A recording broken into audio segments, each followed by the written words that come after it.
On this episode of the Star Wars Time Show, the dudes have a new collectible to talk about, as well as some cool-looking BTS shots featuring Mando's massive LEDs. They'll also wrap Star Wars Resistance before going into the troublesome Kenobi production delays. I smell tangents. The duo will also cover the latest Clone Wars trailer, Duel of Fates concept art leaks, and of course, the now infamous Top 5 Star Wars Fan Artist Features of the Week. Cue that music.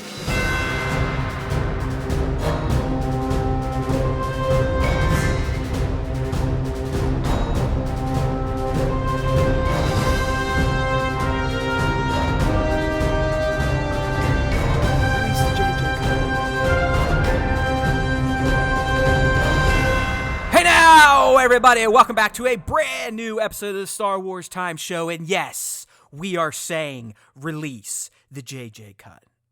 But in all honesty, who the fuck knows what we're saying? I mean, at any given time, do you all really know what we're going to say outside of really stupid shit about Star Wars? But we're back. You know, Nick and I, we like doing this thing. We kind of do it on a weekly basis. We're here to give you the content so you know what you need to know about things in the know in the land of Star Wars. All right, buddy, so as we heard, plenty to talk about. Maybe not even that much, but you know our asses. We'll start getting the diarrhea of the mouth, and 2 hours from now, we'll be sitting here going, how the fuck did we talk for 2 hours on some rather dumb topics? Yeah. But that's what we do. Welcome to Star Wars Time if this is your first introduction to the madness. So let's get right into it. You know how we always kind of lead off if there's any new Star Wars toys or collectibles to look at.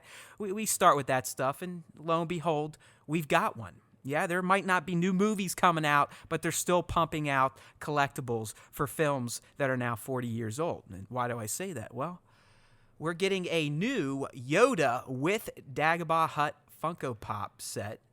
Dude. It's up for pre-order, and this is in honor of Empire's 40th anniversary, Nick. Yeah, it's beautiful. I mean, I really wish that the hut was a little bit bigger so you could actually like shove his ass in there. Shove little Yoda into his hut, but they are about the same size as you could see in the image that's provided on the StarWarsTime.net post that will be linked in the podcast. But I mean, this is, 40th anniversary of ESB. I hope there's some more shit coming because, I mean, if you talk to most Star Wars fans, ESB ranks up there in the top 1 or 2 usually of their favorite movies. So hopefully this is just kind of like the first release of the ESB 40th anniversary kind of slew of merchandise we're going to get. But it's a good start. Well, I mean, honestly, dude, I think that's why, we were talking about new Funkos last week, and they were all Empire Strikes Back Funkos, right? Yep. So I think they are kind of getting this 40th anniversary treatment. This one's actually going to come with a box that's marked for the 40th, special display. Okay. But, boxes are for pussies. Open your Funko Pops. Take them out. Pry light them on off fire of their if you want bases. to. But even this one, I mean, okay, at least the base is creative, but it's like, let's fucking remind everyone that Yoda's from Star Wars. Yeah, I feel like if there's an old green little guy with like elf-like ears and he's holding a cane, he's probably Yoda. There's not a lot of characters who look like him out in the movieverse, but it's mind-boggling. I mean, that's just the only Funko line still that does this shit is the Star Wars one with bases and that all say Star Wars. Like, oh, hey, dude, Darth Vader's from Star Wars. That really might be like a part of the contract. When they first signed a contract with Star Wars, Lucasfilm, whoever, George himself, Lucas may have put in the contract, all Star Wars Funko Pops must be branded as such. And that's why they have that shit on there. He probably would do that. He would. He'd be like, I want they Star are his Wars wars, to be everywhere. So. But anyways, he's out there. He's up for pre-order. I think he's shipping February. Yeah, so next month or by the time you're listening to it, he may be ready to land in your Geek HQ. So $29.99, a little pricey for a pop, but hey, you're almost getting a little diorama with them. So if you're into the toy photography stuff, this could be a good set to check out. Yeah. And I do believe they're doing some Black Series 6-inch figures for ESB's 40th, but I don't think anything has been made official. And when it is, our dumbasses will be reporting on it for your dumbasses. All right? There we go. And yes, you are dumbasses because you're listening to the Star Wars Time Show.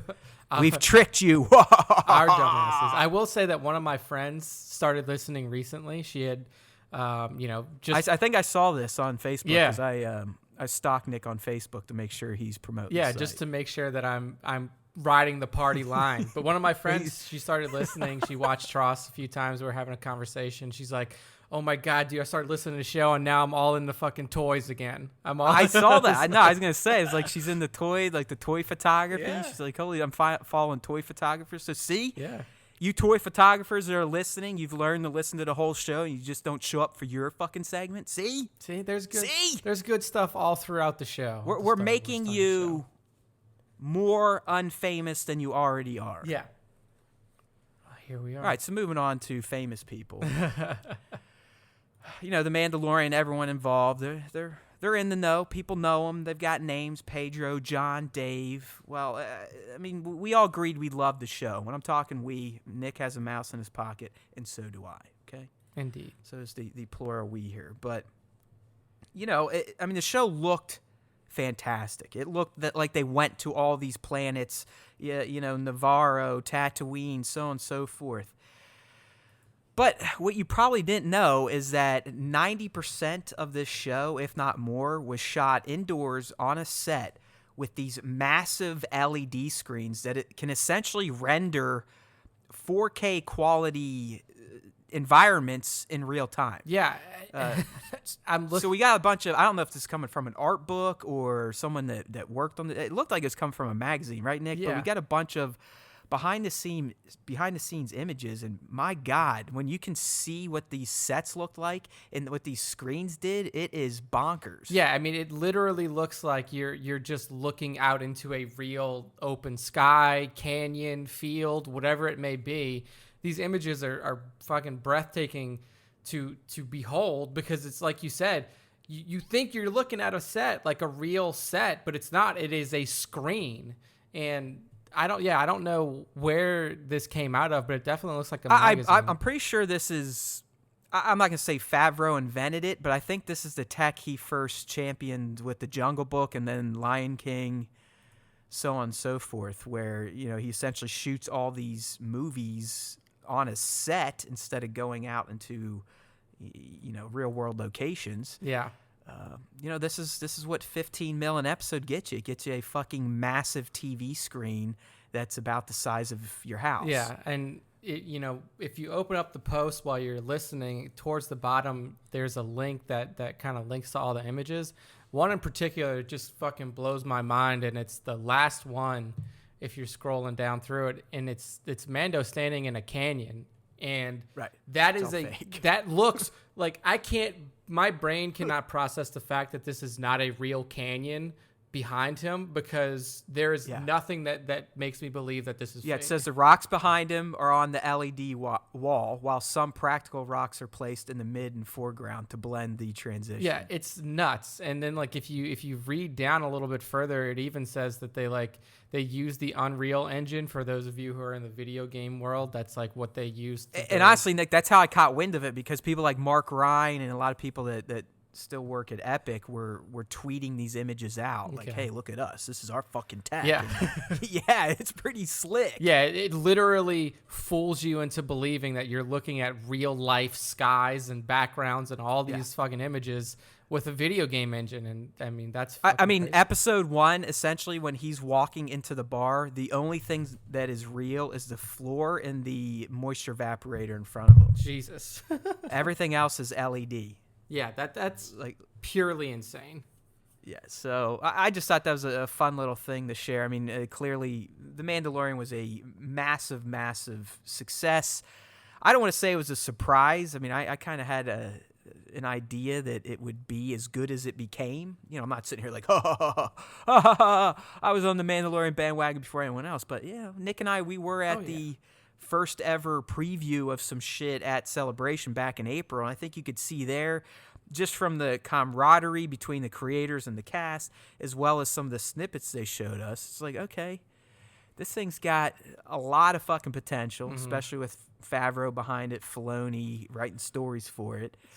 And guess what? It turned Oh, out to be pretty fucking great. I mean, none of us knew Baby Yoda was coming. Clearly, that was the secret sauce. But even without Baby Yoda, I think this show would have been a smash hit with Star Wars fans. Oh, yeah, So I it's just mean, cool to see how it was made. The cast and crew seemed super passionate when we saw them at Celebration, and like you said, the material that we saw, it was mind-boggling. Like, we looked at it and we're like, holy shit, like we've never really seen anything like this in Star Wars before. Like, of course we've seen, you know, these different backgrounds, and we've been to desert planets, and we've seen bounty hunters, but like the story that was being told and the way that the tale was kind of woven throughout the show, it was just completely separated from anything Star Wars, and it fucking killed it. And hopefully we get at least, 2 more seasons of this stuff. We know season 2's on the way, and that Favreau and Filoni are Come on, man.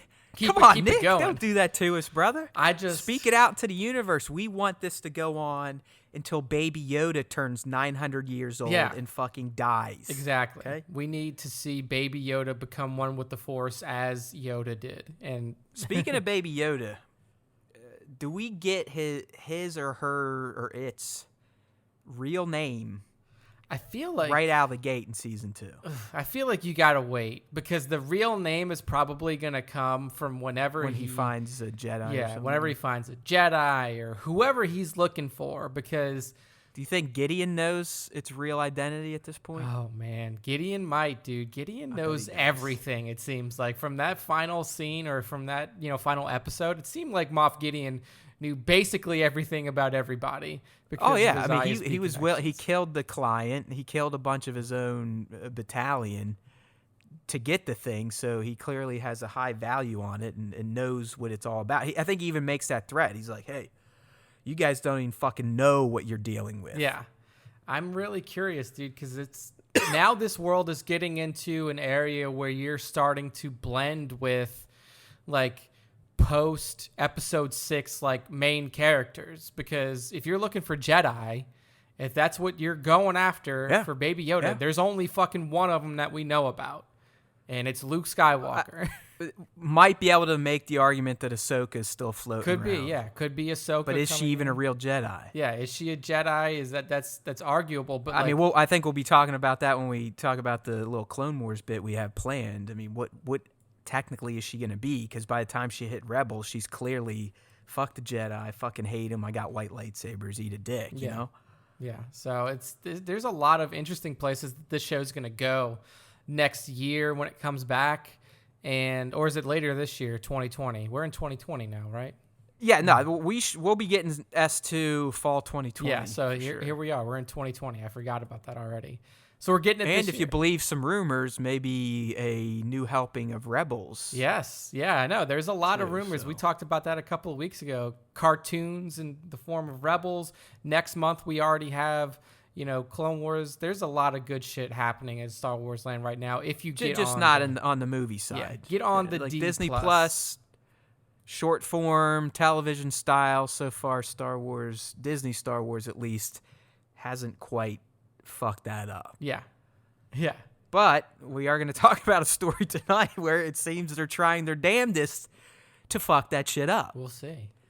But we'll get there. Before we get there, though, we got to put a Star Wars series to bed, sadly. And I'm talking about Star Wars Resistance. Yes, we're probably one of the only podcasts out there, or Star Wars fans in general, that have put a focus on Resistance. I know Star Wars Explained, the big guy on YouTube, He's also a diehard, so respect there. Star Wars Theory doesn't give a fuck about it. So how many theories can he really fucking have? All right, so anyways, Star Wars Resistance is over, Nick. It's done. Episode 18 of S2 aired this past weekend. It was an hour long. It was called The Escape. And it was a good one. I'm not going to lie. Some emotions here or there. I'm not going to say I was bawling and crying like watching Rey suck the lightsaber past Kylo and TFA, or, Luke realizing that he tapped into the dark side to kick his own father's ass. But there were some genuine emotional reactions based on some of the character interactions that, we've come to know and love over these 2 seasons. So I was a fan in it. Before I get into my, full kind of breakdown, obviously there were some Easter eggs in there. There's some good ones. We had some self eggs in there with the Aoceans getting blown up by the First Order. They just appeared a few episodes back. A big one here, Nick. Your buddy, the Supreme Leader, makes his Resistance debut in the last episode. Supreme Leader Kylo Ren, no longer just, Kylo Ren the subordinate or anything like that. And you can tell these motherfuckers are already deathly afraid of him because he makes an appearance early in this episode where he's chewing out Pyre and Tierney. Oh, dude. And he, with the Force, makes both of them essentially grab their own weapons and point them at each other. It was great. It was basically Kylo like, all right, if you guys, I'm giving you one more chance to corral this little resistance cell, and here's me showing you I'm serious. Yeah. I can essentially make you kill each other if I want. Kylo's a badass dude. Like he really was. Dude. Like he is fucking. And right at the end of TLJ, you saw it. Like as soon as he fucking killed, as soon as the throne room scene was over, and Hux walks in there, fucking Snoke is dead. He tries to like stand up and say something. Kylo immediately puts an end to that shit, and then just the ferocity with which he pursues well, even them. In Tross, that one asshole's like, oh, me back. Yeah. Throws him up on a fucking ceiling. Like, literally flips his ass up on a ceiling. He's like, yeah, go ahead and keep talking back to me and see what happens. There are good little moments like that during Tross's fast forward opening 50 minutes. Yeah, yeah. Sometimes if you blink, you're going to miss some of the shit. But yeah. So, I mean, he's angrier than ever, which is great. They had to go back to Castellon, which is where this show started. All of season 1 took place on the planet Castellon, and they actually found the ring that Kaz crashed into in episode 1. That was kind of a nice little callback. Nice. Damn it. And this actually isn't me talking about the thing we were talking about earlier, Nick. This is legit coffee. Oh, see, Matt's still got a plague that he's been dealing with. Yeah, That's man. the life it's of probably father. At this point, I live in Ohio, and we now have documented cases of the coronavirus. No. So there's a good chance one half of Star Wars time is going to be KIA. Yeah, here in about it 2 or may be 3 a solo weeks. show moving forward. So, Well, I mean, dude, I work on a college campus. It's basically in America. It's breaking out on college campuses. yeah, I saw that. So I give myself about 2 more weeks. Yeah, I mean, not to mention you have a 3-year-old who's now in daycare. daycare, Yeah, I mean, everything like that. This whole fucking family's going to be in the grave here in 3 weeks. I'm definitely ordering a family set of hazmat suits on Amazon right now. Makes sense. Yeah, Prime shipping though. 2 days if you can last that Yes. long. It ain't gonna happen, so it might just be the Star Wars time Nick, Yeah. and not the bros anymore. But anyways, back to Resistance. Tam and Rucklin, they kind of get mixed up in a plot. They get captured by the First Order, and Tierney rolls out some First Order executioners. Those are units we met in TLJ. Yep. Yeager and Kaz are kind of running through the hangar of a destroyer, and we get to see some AT-ATs and AT-STs. And I made a mistake in the video, Nick. I'm going to call myself on it now. I corrected in the video, but it was after I recorded the audio. But I called them AT-M6s. Oh no. Thinking they were the units used on Crate and TLJ, but upon closer review, Their feet were different. yes, Yep. they were just AT-ATs. Yeah. So Yeah, that's the corrected giveaway. myself. I may or may not have cut off my right testicle because of the air. You know, you gotta make sacrifices when those types of errors pop I know. up. It's like you and your cattails. After every cast, I Yeah. mean, good or bad, Nick takes off his shirt, kneels down in front of the Star Wars Time altar, and bleeds his back. It's never good enough. That is what you need to learn as a podcaster. What you do is never good enough. Right. And the only thing that's going to get you better is self-mutilation. Yeah, yeah. Okay, so I am now ballless, and Nick's back is nothing but scars. Yes. We do it for you all, though. Okay, another Easter egg. E-Web cannon. Fucking Flix and Orca rolled out an E-Web cannon from their little store on the Colossus. Dude, so we've that was, seen we just saw the yeah. E-Webs in episode 8 of Mando. You can see the damage that thing did. Ripped through a Oh, yeah. whole And then, they made their debut on Hoth in Empire. And then last but not least, this was another great one, kind of a nod to his grandfather, but at the end of the episode, as it is very clear the First Order has lost, spoiler, Kylo dials up Tierney on the old holocam and force chokes her ass to death. Wow. There we go. I mean, like vintage Vader Empire Strikes Back. Oh yeah, I mean, and he even did it over a hollow call on. Yeah, who got that one? Captain Nita. It was Nita or Piet was one of them. It was Nita. I think Piet's the one that the got one the command after Nita got taken out. Yes, who knows? But maybe it's Admiral Ozzel is the first one that gets wasted, actually. Because it's funny. Yeah, Cause Ozzel gets wasted. Then Nita gets wasted for losing the Falcon, like he self-owns and gets wasted. Yep. And then Piet takes over, and I think Piet lives through the rest. Yeah, I think he makes it. Yeah, he makes it. Yeah, he makes it all the way to Jedi, but he's on the Superstar Destroyer when that A-wing crashes through. Yeah, so he gets blown up himself, but at least he didn't get killed with the Force. I mean, that's a great way to progress through the Imperial Navy, though. I know, right? It's fantastic. I mean, Piet started that movie as like a fucking jerk off. Admiral Ozzel gets wasted for being cocky and coming out of hyperspace too soon. Yeah. Nita gets wasted for just losing the Falcon. Was it in the asteroid field? Maybe, I don't know. Either way, it was after. Yeah, it was after they leave the asteroid field, and they're like, we don't know where. Yeah, they're and at. then Piet just kind of slides into Ozzel's role there and makes it to the big fight in Jedi. Yeah. So. I mean, it's great. I mean, one thing that popped up this week too that's not, I mean, it's Star Wars related, but it isn't really news. If you like SNL, there was the continuation of the undercover Kylo Ren. Oh yeah, skit. yeah, it was good. So go out there and check that out because that shit's hilarious, and there's some more good Force chokings and Kylo Ren, like that one girl where he fucking stabs her, right? She's like, I want to be a pilot like Luke Skywalker. He's like, you can die like him then. It was like, wow, this is great. No, Adam Driver's a fucking pimp, man. I love that guy. He's so I wish we could get him in more Star Wars, but that's never gonna happen. Yeah, not anymore. That fucking ship has sailed, unfortunately, and his Star Wars story has been written. So, back to Resistance, though, man. I like just real quick kind of review recap here. It was a damn good finale. It buttoned up most of the threads the show created. I guess I'm a little disappointed they never had a direct tie-in to the famous Resistance, the live-action Resistance this season. I mean, one of the episodes, Kaz was leaving to join Poe, but, Poe himself never radioed in. But, hey, whatever. We didn't get in the series finale. But it resolved the stuff with Tam. I think it did a great job with that. It resolved stuff with First-Order characters that needed to die, Pyre, Tierney, some of these other characters that were kind of players on the show but not in the movies.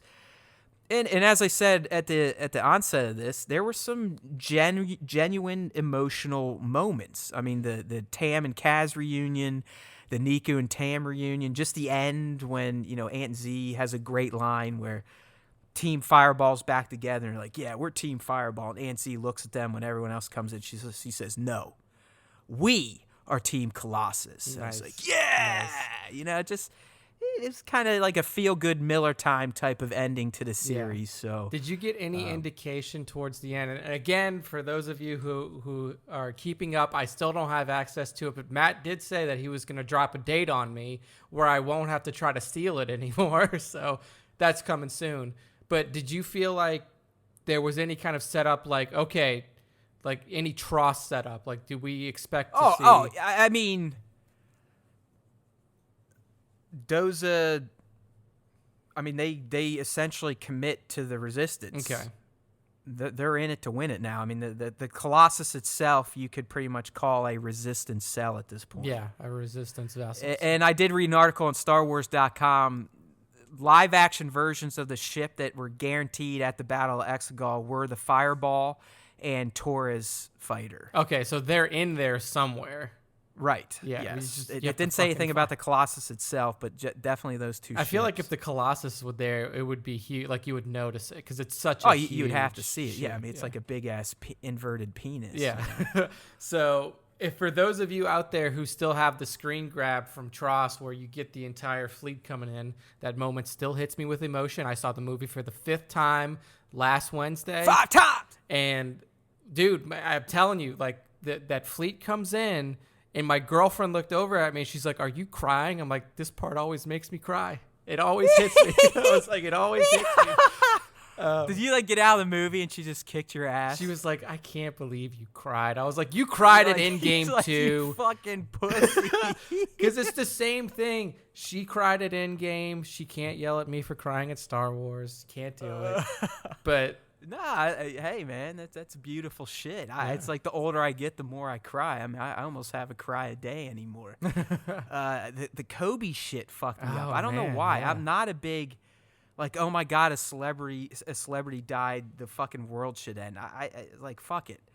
There are people like us. They got lucky or they had a skill. I mean, if we want to sit here and stop the country, let's do it for people that basically sign up to go get themselves killed because they're poor, right? Yeah, exactly. Let's do it from real fucking heroes. But I don't know, the Kobe shit fucked me up. I mean, he's basically my age. Yeah. Died with his daughter, leaving kids. It's just, man, that shit fucked me up. It is. I mean, it's sad, and yeah. I mean, I have a buddy. It's literally 41 with a 13-year-old daughter. Wow. And that's why I was thinking, like, what if they just fucking drove down the road one day and they were dead? Yeah. And his wife's there with 2 other kids and shit. So yeah, it's fucked up. But I mean, yeah, I mean that's there's nothing wrong with crying at Star Wars. No, buddy. that's the kind of emotion and that's why Tross will always be good to me, because it can pull that emotion out of me. Like that movie pulls the emotion out of me. That scene. I'm hemming and hawing on screening 5, and I feel like I got to shit or get off the pot, because I think, sadly, at least AMC, they're looking to boot Tross probably in the next 2 weeks. So that would be what, like I'm trying to figure out what that run would be. So December 17th. Almost a 2-month run. So they give it a 2-month run, yeah, then. Well, they've also have movies that are still running that came out in fucking October. Oh, yeah. I mean, I guess it's. I mean, you can still catch a screening of fucking Joker if you want to at my AMC. That's so weird. I guess that's like Oscar stuff too. Yeah. Yeah, but I know what you mean, because there are some others, but it never left. Yeah. Jojo Rabbit never left. Okay. I mean, they might only have a screen or two, but they're still on there every day. Yeah, because I know that Jojo Rabbit left the Regals around us and then came back, and I don't know. I haven't seen Joker back yet. There's a part of me wants to talk the little one in, to like give it another go to see if she can make it to the end and actually see the end. Yeah. Because I think she'd really like to see Rey win. Yeah. You got to tell her to take a nap before that. It's like, here, take a nap in the first 50 minutes of the movie. Or just load her up with fucking chocolate and shit. Yeah, just like I felt bad. I took her to Doolittle last week, and that movie's god awful. I remember but she slogged through that thing and didn't fall asleep. So I don't know what that says about Tross. Yeah, I mean, Tross is a longer movie. It was 222. I mean, Doolittle was only 144, and that's what I mean. She made it, literally made it, as Rey was on the ground and the Jedi were giving her the fucking speech, man. And then she was out. She was right there. She almost had it. Yeah, she missed the big moment, and I am all the Jedi, all that shit. She missed it all. Yeah. She has no clue that Rey is a Skywalker now. She won't believe me when I say that. She won't believe, yeah. Fuck no. She's like, Rey's not Skywalker. Yeah. Rey's Rey. Like, she's got to see it again then. She's got to see it one more time. So, like I said, I'm hemming and hawing on that. But as Nick teased, if Resistance something you passed on because whatever, you're either an asshole and you think anything Disney does animated is no good. There's even people out there trying to tell me that Rebels is no good. That is ridiculous. You. What? And by the way, everyone that's on Filoni's cock, guess what? This is a Filoni project. Yeah, it's all his shit, dude. Like all of Star Wars. He might not have been the showrunner and wrote every episode, but he was kind of the one that kicked it off and handed it off to people. Yeah. But I guess I should get to my tease here instead of going in circles. Season 2 of Star Wars Resistance should be hitting Disney Plus February 25 already, buddies. So. Yeah, so a little bit less than a month away. I mean, we're recording this shortly after the release of Clone Wars, which again, we got some good little action on that. Literally 12 hours after we recorded the podcast last week, which burns my ass, but hey, we're here a week later, a day late, a dollar short, as they say, to talk about it. But before we get there, we're going to get to another story where it's like, okay, I think Nick and I have been fairly positive and accepting of what Disney has done with Star Wars, and we're not card-carrying members of the fandom menace yet. But some of the shit that's starting to come out, and there's a lot of it, and it's not just smoke. There's some fire behind some of this stuff. Yeah. Specifically some Disney Plus stuff. I'm really starting to wonder, like, what the fuck is wrong with the people in charge at Disney and Lucasfilm? So what the fuck is going on over there? Yeah. And Nick, you know what I'm talking about. I'm talking about all this Kenobi bullshit. Kenobi production confirmed delayed. Ewan saying the show's still coming out. There's rumors out there it might be 4 episodes. It might just be a movie now. The fucking scripts have been thrown out. It's a pile of shit. Jose Domini's gone. Should we bring in Filoni? It's just like, I mean, how do you fuck up a Kenobi show? So I think what's happening is that, because this news actually comes pretty shortly after a very similar story that's not related to Star Wars. So about 2 weeks ago, maybe a week and a half ago, there was a story that came out about Disney Plus. The Lizzie McGuire series literally had the same thing happen. So I think what's happening is that Disney brass is going through and they're reviewing all the scripts for these previously planned shows. And then they're saying, like, all right, we have to delay this. We have to scrap this. We have to do this. They're reading them now. So Lizzie McGuire had the same thing happening. They kicked the showrunner off, like the creator. Kathleen Kennedy, literally on stage at D23, said, "We have all the scripts and we love them." Yeah, so I don't know what's happening. I don't know if there's been a second pass on this. Did you read the other rumor? Apparently, the scripts were essentially The Mandalorian with Obi-Wan Kenobi. Yeah, that's what they said. It was that it was too similar to The Mandalorian, and he was watching over a young kid. Yes. So, I mean, I don't know. I mean, I am supremely confident that this show is still going to happen. Like, there were previous rumors that it had been canceled altogether, which we kind of shot down pretty quickly.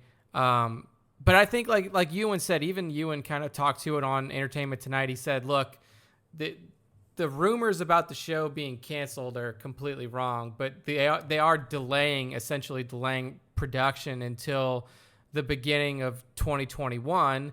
So the scripts can be rewritten. There needs to be some script work done.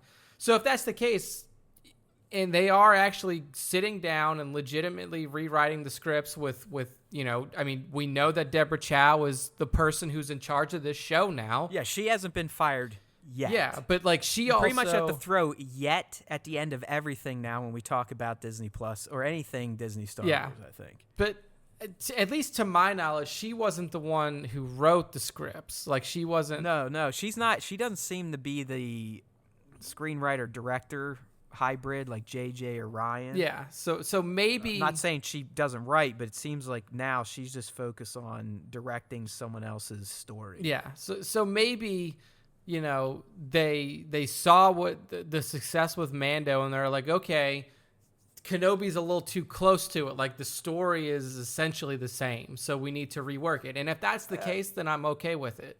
Okay, again, but what the fuck are they doing at Lucasfilm? It's not like John and Dave said, haha, we got the scripts and we're going to shove them up our asses so you can never see it. Yeah, I don't You know what I mean? Like, they're trying to spin it like, oh, hey, we had no idea the Mandalorian was going to be about this fucking Baby Yoda. My ass, you didn't. Yeah, dude. You're telling me people like Bob Iger, Kathleen Kennedy, motherfuckers cutting checks, didn't know the story of The Mandalorian? Bob Iger told us he essentially watched each The Mandalorian three times so he could rewrite them. Yeah. I don't know, man. It's that, I'm not yelling at Nick. I just like, it's weird. There's some really, really weird fucking shit that I'm now starting to admit is happening at Disney with Star Wars. It's fucking asinine that they could fuck up this Kenobi production. I don't care. Better scripts. This script. It's fucking Obi-Wan Kenobi. You supposedly been writing a movie for the past decade or whatever. What are you talking about? You need more time. Yeah, I mean, it just makes no sense. And okay, the release isn't going to be delayed, but now we're in a situation where, okay, production's delayed, which is going to butt up against release. So we're going to get another rushed fucking thing like Tross. Like, why? Yeah. Why can't people figure this shit out? Why is it so hard to create a series about Kenobi? Yeah, it should be pretty easy considering that, like you said, there was a previously written movie script already there. I don't know, man. I mean, maybe I always try to lean on the more positive side of things. So, you fucking asshole. So clearly, I mean, why do you have to be positive? the Kenobi stuff was written before the release of Mando. I'm not saying that there was story conflict or anything like that. I'm just saying that maybe now that they've seen the success of Mando and they've seen the power that Disney Plus holds for Star Wars, they're just saying like, okay, well, let's tune this shit up instead of like. I'm with you, but wouldn't you think they'd be like, oh shit, people love this shit. Let's make 4 more episodes instead of, yeah, you know what? We might just cut 6 episodes down to an hour and a half and call it a fucking day. Yeah. Like, to me, that's like they don't have faith in the project. And, okay, The Mandalorian was a complete unknown. Yes. Complete unknown. Unknown character, no iconic Skywalker saga characters. That, to me, that's a fucking crapshoot. We're talking about Obi-Wan-ass Kenobi.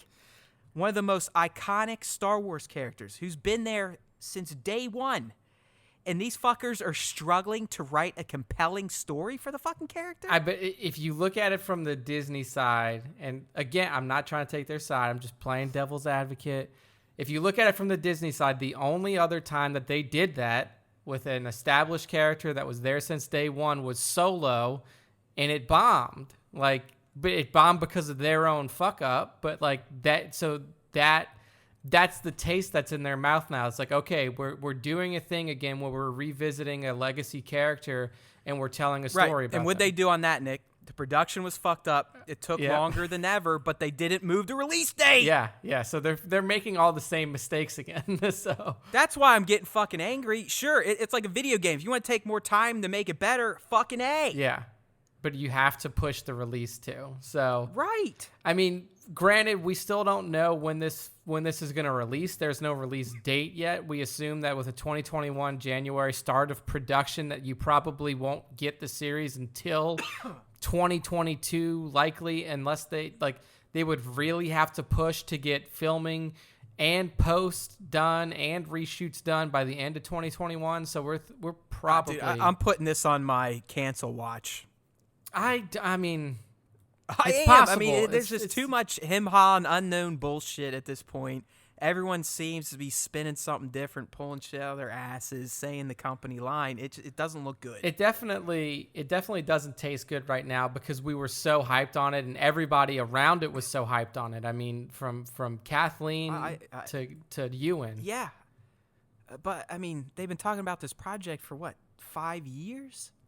And they have to go back to the drawing board for a story about Obi-Wan Kenobi watching over the spawn of Anakin, dealing with PTSD from the fallout with his apprentice and friend. I mean, what the fuck are we talking about? I could write this and I don't even know how to do the ABCs anymore. This is Matt's official dive into the fandom menace. People, you're hearing it. I think now. so. I think it might be starting. You're hearing it right now. This is Why?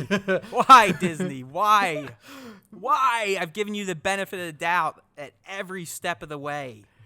But I mean, Now you're fucking with Mr. Hello there, and it just like, how? I mean, they've Star Wars on Disney Plus. All we have is good things to say. Like, we don't know what's going to come of this. All we know is that yes, there's definitely a delay, and they're rewriting shit. Not necessarily. All we know is it's fucked up. Not necessarily and that's not bad. Good. Like, that doesn't make me feel good.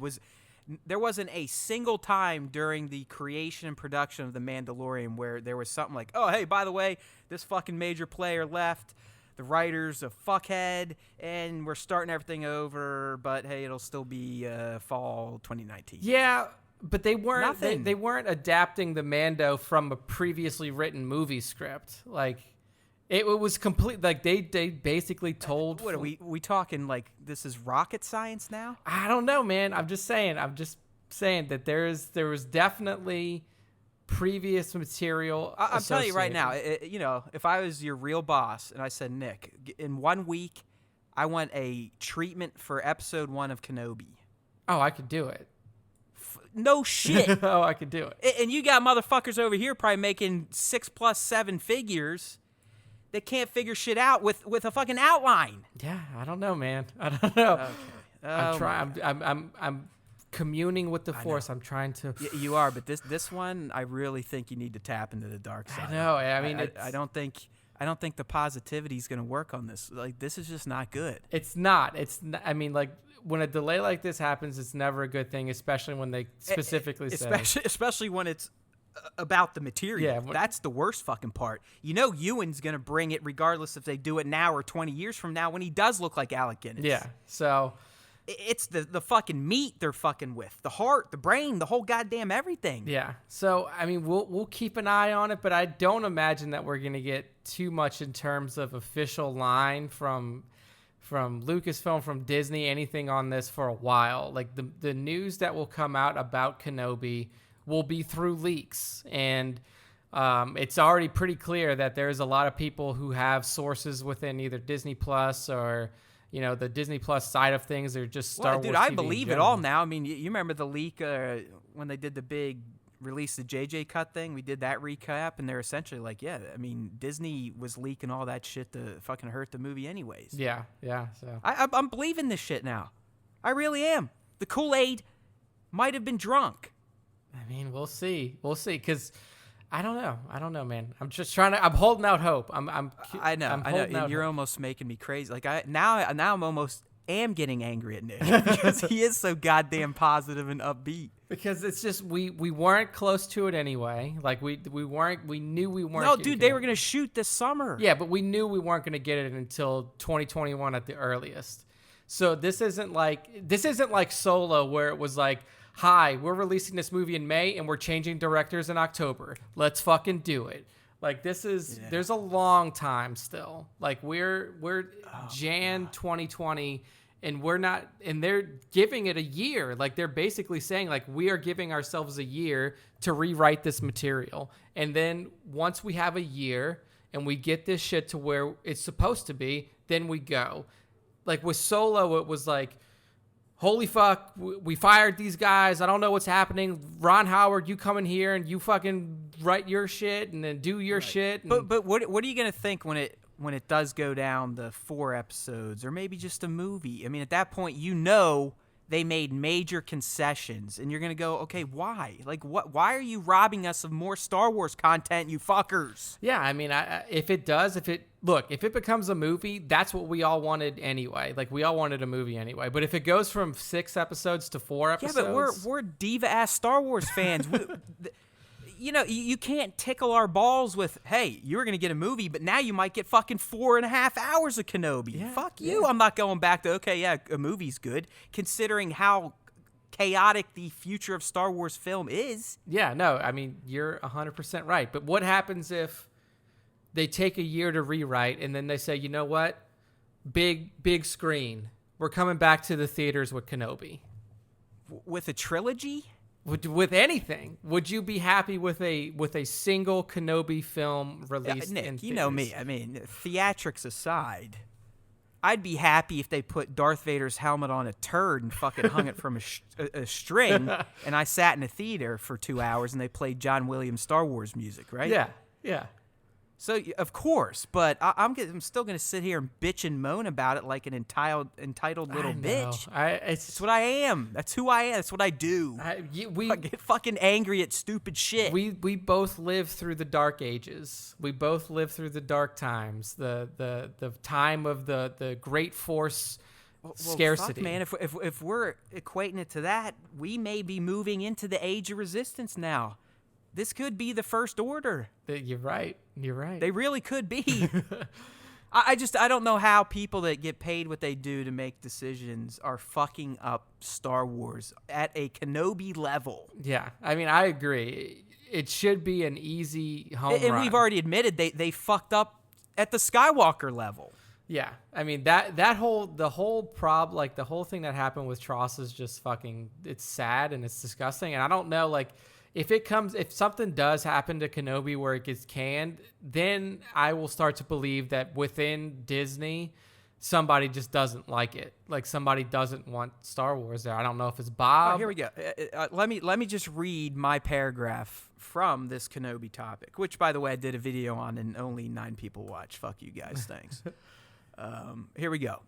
One can only hope this mess works itself out, because if this show gets canceled altogether or neutered, I think even people like me, who have been accepting of most Disney Star Wars, will finally lose all hope in the company's ability to manage this treasured piece of pop culture.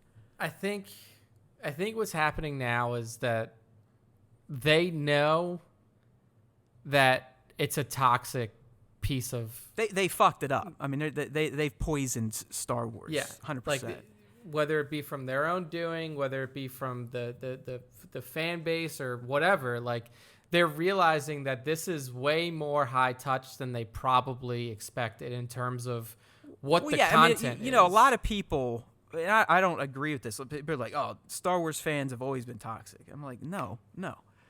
Yeah, the prequel years, I think some of us were shocked and severely disappointed, but it wasn't to the level of like, oh my God, George is using a black man and he's in Star Wars, Captain Panaka, like what the fuck? Like that's how crazy shit got now. Yeah, no, I mean, you're 100% right. I mean, the toxicity didn't come until the Disney era, unfortunately, and I'm not a hypocrite.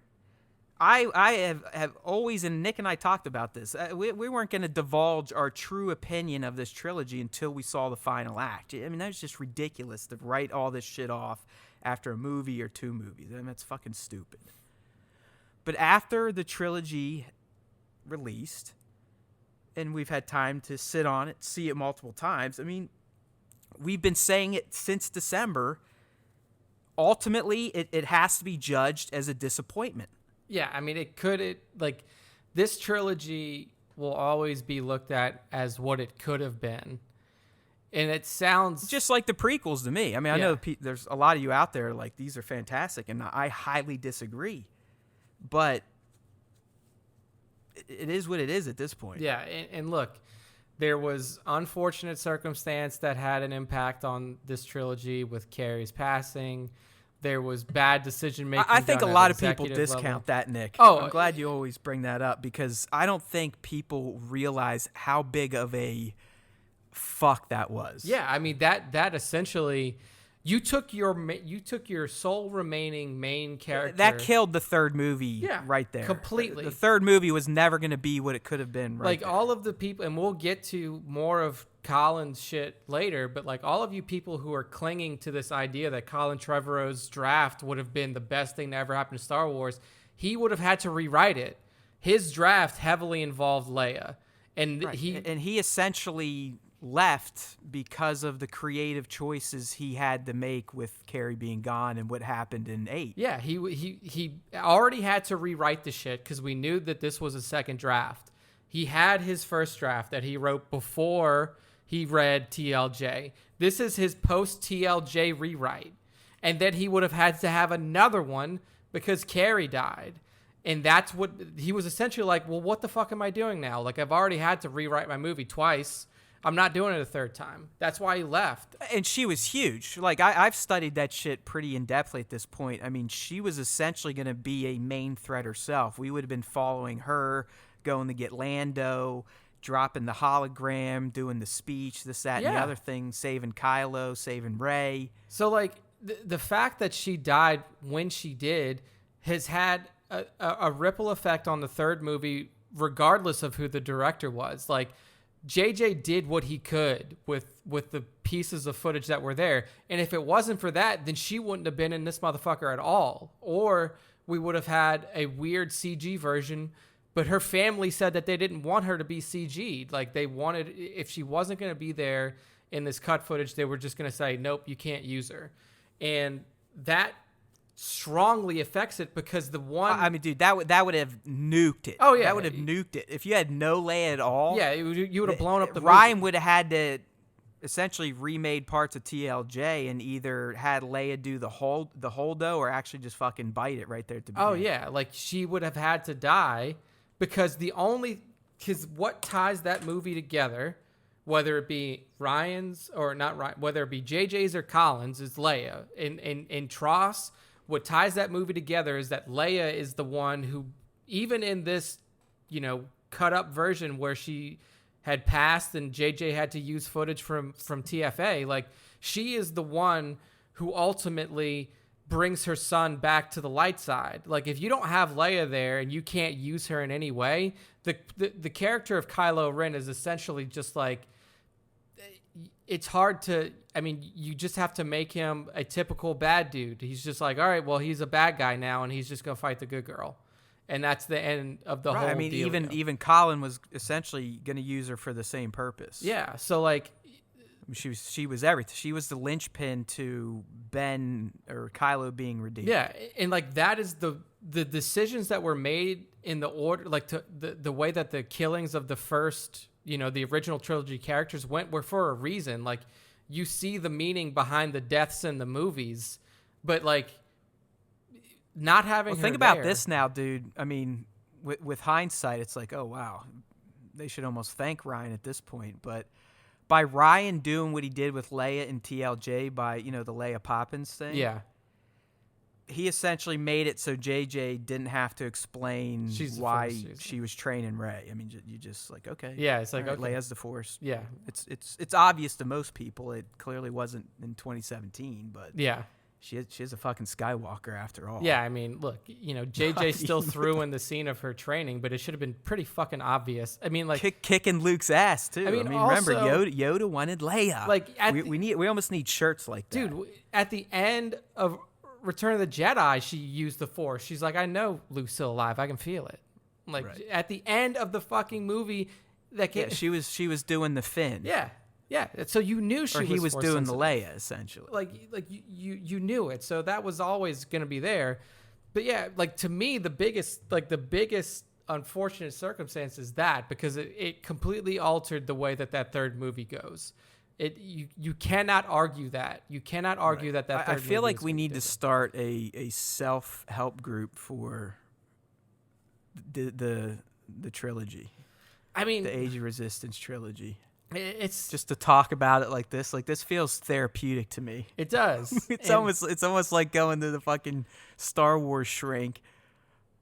and See, you talked me down. I Yeah. was getting all animated and that like pressure behind my eye, so I felt like I was going to stroke out for a little bit. But now, you come feel down, calm coming down again. a little bit. But yeah, I mean, it's Yep. just it's one of those things where it's unfortunate circumstance, and unfortunately it's Disney. just a bummer, dude. Yeah, it's a bummer. Just on paper, you're like, how could you fuck this up? Honestly, And a mix of bad decision with making. all the money that Disney has and power, I mean, they could hire anyone, do anything they want.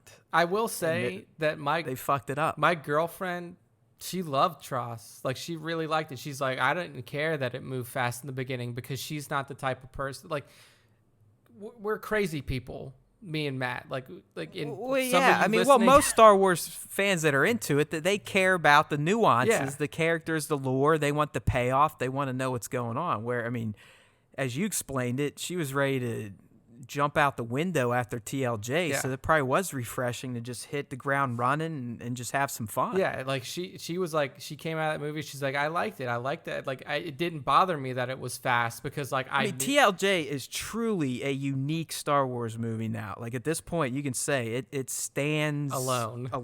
Yeah. It does. it really, I mean, it is. And that's why I appreciate it. I really do. It's so different now. Yeah, you could see what he tried to do. It didn't work for a lot of people, but I like it. It sets the precedent for Star Wars as a more art style film. Right, a deeper type of movie. Yeah. Where it's not just kind of popcorn fun and action. Yeah. So and that movie definitely asked you to be a little more focused and think a bit. yeah, I mean, I literally had to like almost drag her to the theater to see Tross, and I was like, just please, just watch it so you I can. mean, dude, that's another reason though I like Colin's treatment, because he definitely honored what Ryan was going with, and I think it would have worked really well, and I think it would have redeemed a lot of people's bullshit with TLJ. I think I don't know what happened between Colin leaving and his script, and then JJ coming in and taking over and making Tross. Well, again, But- if you believe the bullshit, JJ did not like Ryan's Oh, yeah, he didn't like treatment it whatsoever. But there was this concept that was introduced clearly after Colin had left, where Tross, where episode 9 was going to be the culmination of all of the movies. Colin's script was not that. Colin's script was an end to that trilogy. Like it was exactly what you said. It picked up where TLJ left off, and it just It still would have. I think it would have worked though. Like if they would have ran with that PR eventually, it would have worked. I don't know. I don't know if it would have worked. I mean, what's the only difference is Leia lived. I mean, big deal. Yeah, That's the only difference. But it's literally the only difference. I think it's That's it. I think it's that you don't have like this one is. Collins would have had no link to anything outside of the prequel trilogy or the sequel trilogy, though. Like Coruscant, dude, it was set on Coruscant, like the whole second half. Yeah, but I don't think that a planet makes the Jedi Temple. I mean, all those there's structures. difference between like settings and then themes and overarching like character narrative. Like, yeah, you could set it on fucking Coruscant, but it doesn't make a difference. Coruscant's been there for 1 billion years before and 1 billion years after. Right, but I mean, what's the big tie in the Tross we got outside the Jedi's talking? I mean, the Emperor coming back was their way of saying like this has been the thread from episode 1 through episode 9.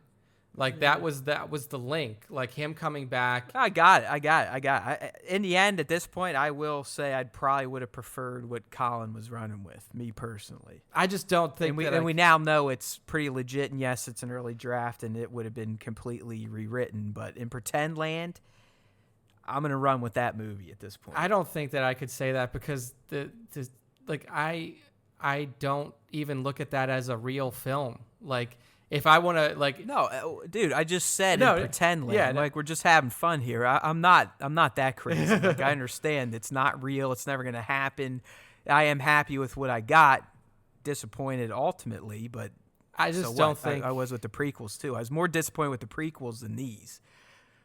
But I think that movie, if Carrie doesn't die, would have flowed better and been, I think, a more truer vision to at least 2/3 of the trilogy, because JJ clearly had his idea. Yeah, so I mean, it would have been like I agree. It would have been a better follow up to TLJ. I don't know if if I agree it would have been a better movie. Like I don't like the way that they're split up. Like again in that movie, your 3 main characters are split up for the whole fucking time. Like you don't have your primary players together, and like. Poe and Rey were together. Yeah, and Finn and Rose. Finn would have ran with Rose again, honoring it's the shit in TLJ. So yeah, I mean, I like it as a follow up to TLJ, but like I want to see the 3 main characters that we were sold from the beginning of this series together and doing shit together. Like it's another one where they're just off they're. Well, that was a big lie too. I mean, let's be real, because they didn't even do it in the first movie. No, yeah, you're right. Like they didn't even get together at all in the first movie. So yeah. That was all a bunch of happy horse shit. So in the end, to tie this all together, it goes back to Disney really doesn't know what the fuck they're doing. Ultimately, they don't. I mean, they tried to. They've proven it with the trilogy, and now they're scaring us with Kenobi. They took red herrings and they tried to build off of it. All they saw, like they saw what happened with the original trilogy, 3 different directors, and boom, it was a hit. And they were like, oh well, we can do that too. We'll let 3 really smart directors and writers do it, but they didn't realize that they had no glue. It still proves their stupidity, because if you just look at the fucking posters, you can see that it is not the same person writing and directing and all of them. Yeah, I mean, so I don't know. I mean, I really hope that they've kind of learned from this, and it's unfortunate that they had to use the sequel trilogy as a learning. I want to know what Iger or Kennedy has on Filoni. Like, how the fuck is Dave Filoni not a power player? Like, I mean, how's he getting made fun of by Jon Favreau, right? You remember that at the fucking Mando panel? I mean, Favreau was straight razzing his ass, like, oh yeah, animated boy over here, yeah. Fucking loser. He's in the big leagues now. Yeah, I don't know. You pretty much know Filoni is George Lucas Jr. Yeah. I don't know. I mean, I don't know what the deal is with Filoni. I don't know if he has a desire. I think it's because he is George's boy, and I think they're just like, fuck you, man. It could be. But I don't know. Like, maybe they will give him a shot to direct live action, one day. But then again, maybe not. I don't want to read into that. He's the one doing the main writing or consulting on the Mando, how can they not just be like, okay, dude, do whatever you want? I also don't know why Kathleen would have anything against him, because Kathleen's worked with him for as long as he's been there. Like, if it's anything, it would be Disney. You know where I go. I mean, I'm not going to say Kathleen's blameless. She's clearly not, unless she is just a puppet, and then you still have to go to the guy I'm always going to go to, and that's fucking Bob. Oh, yeah. I mean, in real life, those are the people that decide everything. I mean, yeah, Kathleen's there as a figurehead probably, but she's still doing whatever the fuck he says. Yeah. Bob Iger is a dipshit, and he needs to remove himself. And the guy's on record saying he provided notes to the Mando team and would actually follow up to see if they are incorporated. And if that speaks volumes, my friends. Yeah, and if everything proves true from the leaks around Tross, like, it was essentially him who fucked JJ. I don't know if he was doing the editing, but he's the one that was probably greenlighting shit. Like, oh yeah, fucking shorten this shit up. Fuck it, who cares? Yeah, like he's the one. Like, Disney has final cut on that movie. Like, just a lot of people want to go right to Kathy, probably because she's a woman. But yeah, and I'm not. She's not, like I said, off the hook whatsoever. But in the end, it's fucking Bob. Yeah, I mean, like, Disney is the one who's producing and releasing all the Star Wars content, so they're the ones that have final cut. So, like, it doesn't matter what Kathy said. Kathy could have said cut it down too, but ultimately it's up to the producer and the distributor to say, like, hey, you're cutting this movie down or we're not releasing it. So, I mean, that's a Disney thing. And I mean, who knows? I think that I will say that I think that they've made the right move. They made the right move with Mando. I think they made the right move with bringing in Kevin Feige to head up Star Wars, whatever it's going to be in the future. And hopefully they've learned from their mistakes. I mean, I'm never going to say that I don't like Tross. Like, Tross is the one that I've seen in the theaters the most times. I've seen it 5 times. I've seen the other ones 4. And I enjoy that movie. I think that Collins would have been a good follow-up to TLJ. I'm not even going to try to put in my head whether it would have been a better movie than Tross or not, because based off of the script that I read for it, I don't like how it splits up the characters. I don't like how it brings in a brand new character that we would probably never fucking see again, Tor Valum. Like, there's things in there that I don't like as well. And so I don't know, for me. It's up in the air. So, I mean, we'll see what happens with the future. But as for right now, like, I'm not upset with where we are in Star Wars land. Like, I've done it. I've rooted out. Nick is the Disney shill at Star Wars time, people. I know you've been looking for him. I get the big bucks from Bob. Here he is. He just outed himself on the show tonight. I get the big bucks from Bob, so I'll say what I need to say to get that 6-figure check. All right, so let's. That was a hell of a fucking tangent there. I want to applaud myself for taking us down that fucking rabbit hole. Yeah.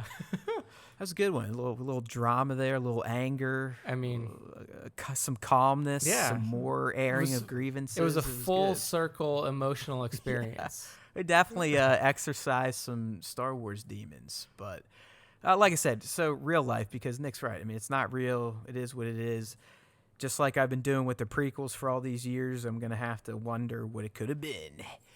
But something tangible for everyone, and that is the return of the Clone Wars. And it is just going to be a single season run. This is it. This is closing out the stories we wanted to see, the final connective tissue from Attack of the Clone to the Clone Wars to Revenge of the Sith. So we have the official release. It's going to be February 21 now, which is a few days after the leaked release. I think we talked about a few casts ago, but whatever. Yeah. That just moves it to Friday, so it is kind of getting the Mando treatment. Will be released weekly, Fridays, probably 6 a.m. in the East. If you're a nut job like me, you'll be up watching it, so you can get out there and talk about it with all your Star Wars buddies. But we got a trailer too, Nick, so there's a few interesting things, and a sexy-ass poster. That poster was fucking beautiful. That poster, that might be the best Star Wars poster ever. My God, I almost want to take Tross's slot. Like, I have one slot left for a movie theater sized poster, and it's meant for Tross, but I'm about to throw this bitch up on there. It looks good. It is a pretty poster. Anyways, we got a trailer, and it had some interesting shit in it, right? Yeah. I mean, a few things we wanted to talk about. I think the one thing right off the bat, dude, even the poster, this final season to me is going to be, I think, more focused on Maul and Ahsoka and what they're up to. yeah. Versus our homeboys Anakin and old Ben there. Yeah, because I mean the stories for Anakin and Obi are really we know where kind it's of, headed yeah, directly, it's, right? It's known, and then even within Rebels, like you kind of know where Maul goes and where Ahsoka goes, but you don't really know how they get there. And the most interesting part of the Clone Wars series was this, at the end when Ahsoka essentially exiles herself. She leaves the Jedi Order, and you have no idea. Yeah, if you don't know, shame on you, but she gets set up by Barriss. Yep, Barriss Ophi. Essentially, but the Jedi, they don't believe her. Anakin does, but then they talk shit to him, and it's just a great arc. That's the fucking prequels we deserve. It's so good, man, because they fuck Anakin so hard, like they fuck him over with Ahsoka. Yeah. Again, not believing him. Like they fuck with him so much, he eventually starts to question her. Yeah, like he for a second believed, like, did you really fucking do this? Yes, like, you have to watch that whole good. trial, like that episode with her trial and everything that's going on. Tarkin's in it. Yep, it's a fantastic episode in that series. That's why, damn, was that season 5, man? That is some fucking Star Wars prequel stories, my friends. Yeah, and you owe it to yourselves to watch that shit. And a couple of, like, a lot of the stuff that we saw in this trailer looks fucking fantastic. I mean, it opens up showing Ahsoka, and it shows Bo-Katan kind of looking over the yeah. So destroyed. let's just focus on that, man. I mean, like I said, Maul and Ahsoka, I think Ahsoka is going to be the main character. Yes. I mean, I think she isn't the largest character on the poster, but I think she's going to be the lead. We'll probably see most of the show's events through her eyes.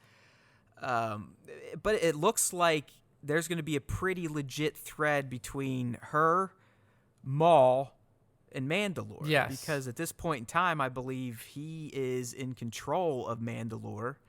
Because he, killed Pre Vizsla, took the Darksaber, essentially making him the ruler of Mandalore, and he took over the good part of Mandalore, and, Bo-Katan finally realized she was a fucking idiot. Her and Ahsoka are seemingly going to link up and maybe, let bygones be bygones and get with it. Yeah. So that and obviously, what's that a big nod to?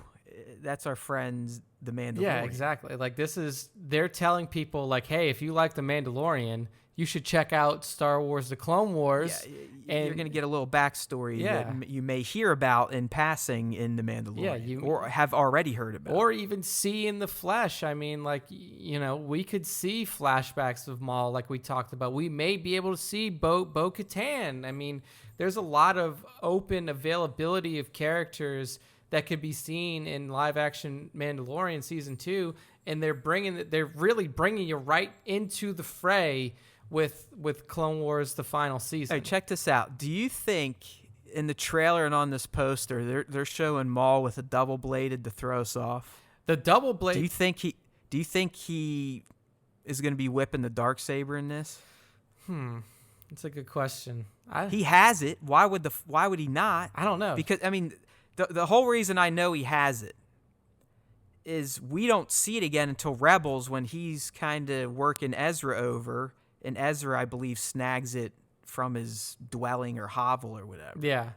I mean, I don't know. He's definitely more comfortable with a double-sided, I feel like. Like, that's his go-to. And if you look at the saber he's whipping, it's something that he put together himself. Like, oh, yeah. It's the one side does look like his old half. Yeah, maybe the one that fell down with him, but the other one is something that it almost looks like Qui-Gon's. Oh wow, it kind of does. Yeah, the right side, if you're looking at the poster, the right side looks like his blade, and the left side does kind of have like a Qui-Gon look to it. And I mean, that is definitely fucking possible because he kicked that saber down that shaft. So that would be quite the turn of events. Actually, no, That would be awesome. He kicked Obi's down the shaft. Yeah, Obi's is the one that went Obi down the shaft. took Qui-Gon's and killed him. Never mind. Yeah, who knows? I just figured they'd throw the Darksaber into this because, for nerds like us, clearly we want to see it, especially because they tease us with Mando. But for just Mando fans, this could be something like, oh, hey, check this out. And by the way, you can go watch all this shit just like we've been telling you. Yeah. I mean, anyone that watched The Mandalorian, I guarantee you after episode 8, your recommended watch next was The Clone Wars. Yeah. That's put not you by right mistake. That's not by mistake. Yeah, I mean, it's those two series are now inexorably connected. Like you can't pull them apart after that reveal at the end. You have to throw Rebels there too. Yeah. I mean, there's a lot. Like, I'm sure season 2, I mean, is like we could see Rebels characters, like real ass Rebels characters in there. Sabine Wren, you could see. I mean, Ahsoka is now a Clone Wars and Rebels character. There's a lot of opportunity to bring in other people from other series into Mando. But I mean, onto this, like this trailer is just like, there's so many things. And I think that one of the most important things that it brings up is that we're now, previously Clone Wars was only between 2 and 3. And now we're dipping into the episode 3 timeline. So we're not functioning exclusively between those two movies anymore. Yeah, 100%, because there's a clip that everyone's pointed out at this point. I mean, it's a week old. It's not like hey, look at us, we're fucking smart, aren't we? But it's the one where Mace is essentially saying, hey, I think we got screwed over, Yeah, there's a like plot. The fucking idiot to Jedi. destroy the Jedi, yeah. But, an interesting note there, and I didn't spot this the first time I watched it. I kind of cheated and went to leaks on Reddit, but I believe there's a shot, and they're in their hollow form, but you can see little Caleb Doom and his master, I think is Deepa Baloba or Deepa Baloba? Baloba, I think. But yeah, but they're sitting around the table during that speech we're talking about here. Okay. I have to go back and watch it. And if you're not, you know who Caleb is, that's Kanan. Kanan Jarrus, a.k.a. Ezra Bridger's Jedi Master. That is a comic series I read, believe it or not, is the Kanan one, and it is a pretty good thread. It fills in his journey from Caleb to Kanan, how he got that name, this, that, and the other thing. Okay, that's cool. I mean, you got to get on. I used to be able to read, dude. Yeah. I used to be able to do it. I would say get on the Rise of Kylo Ren thread, but you're a full fandom minister now. You'd probably just fucking hate it. I love it. I love how you've branded me part of the fandom menace. He's Papa Palpatine would be proud. Oh yeah, you'll if Papa's listening to this, he'll send you some proud messages in the Star Wars Time Instagram inbox.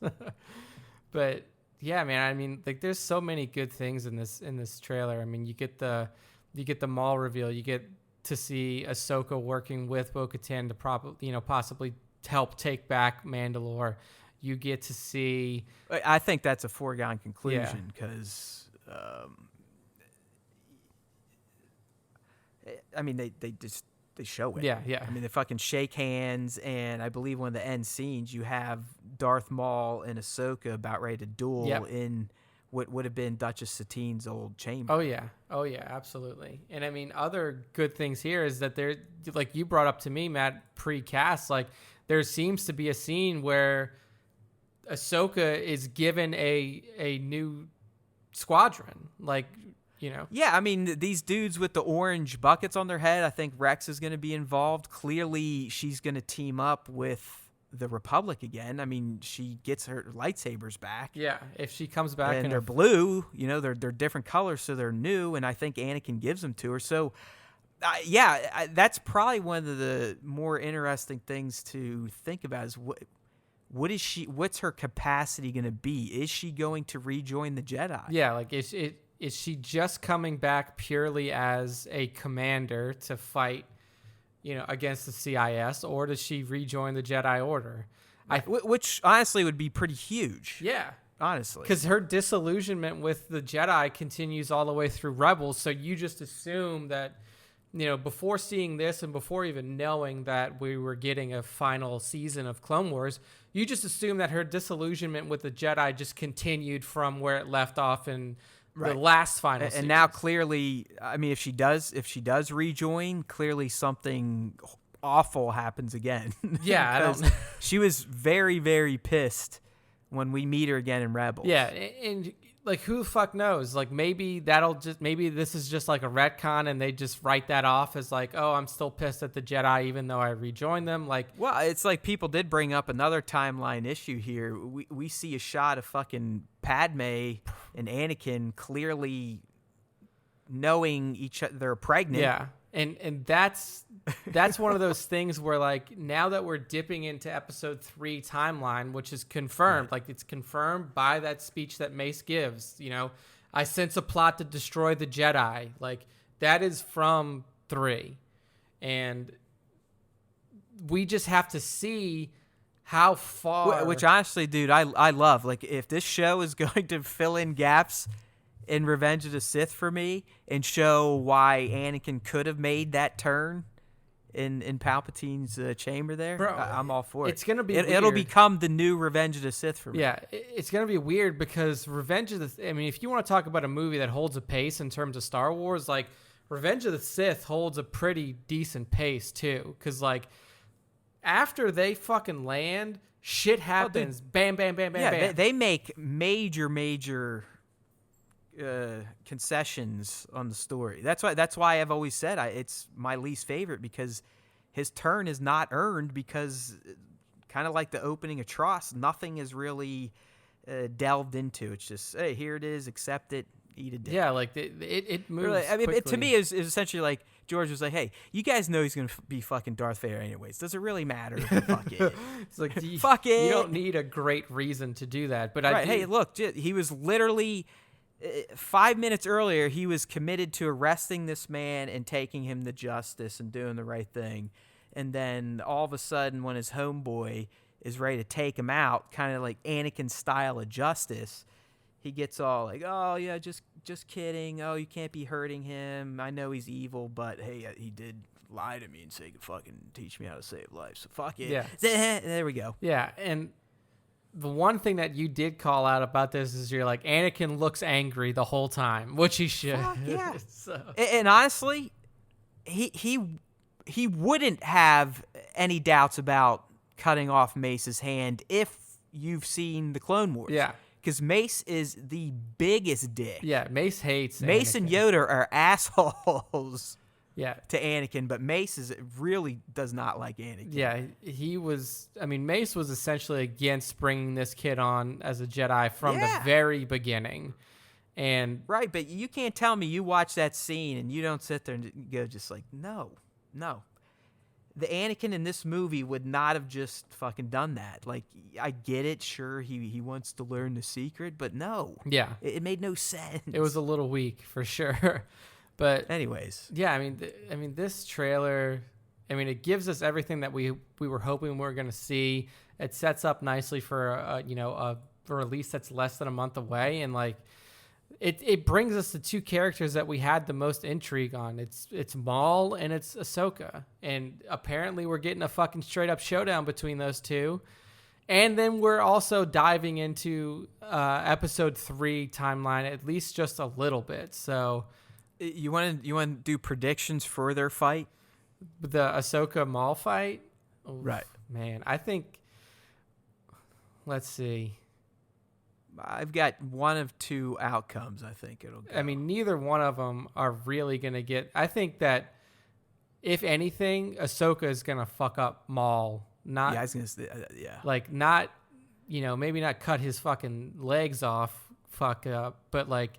When we get reintroduced to him in Rebels, he's a little wonky. He is fucking broken. He is a broken. He's not quite as broken as he was when we meet him in Clone Wars. When we meet him he's again. bat fucking shit crazy when we meet him again. And he's Spider Boy. Yeah. Right? He is cuckoo. Yeah, he's like not even a human being. But when you meet again in Rebels, you almost start feeling bad for him. I mean, I did ultimately feel bad for Maul, like his arc. He was just Kenobi was so in his head. Yeah, that's all he ever fucking cared about. That's it.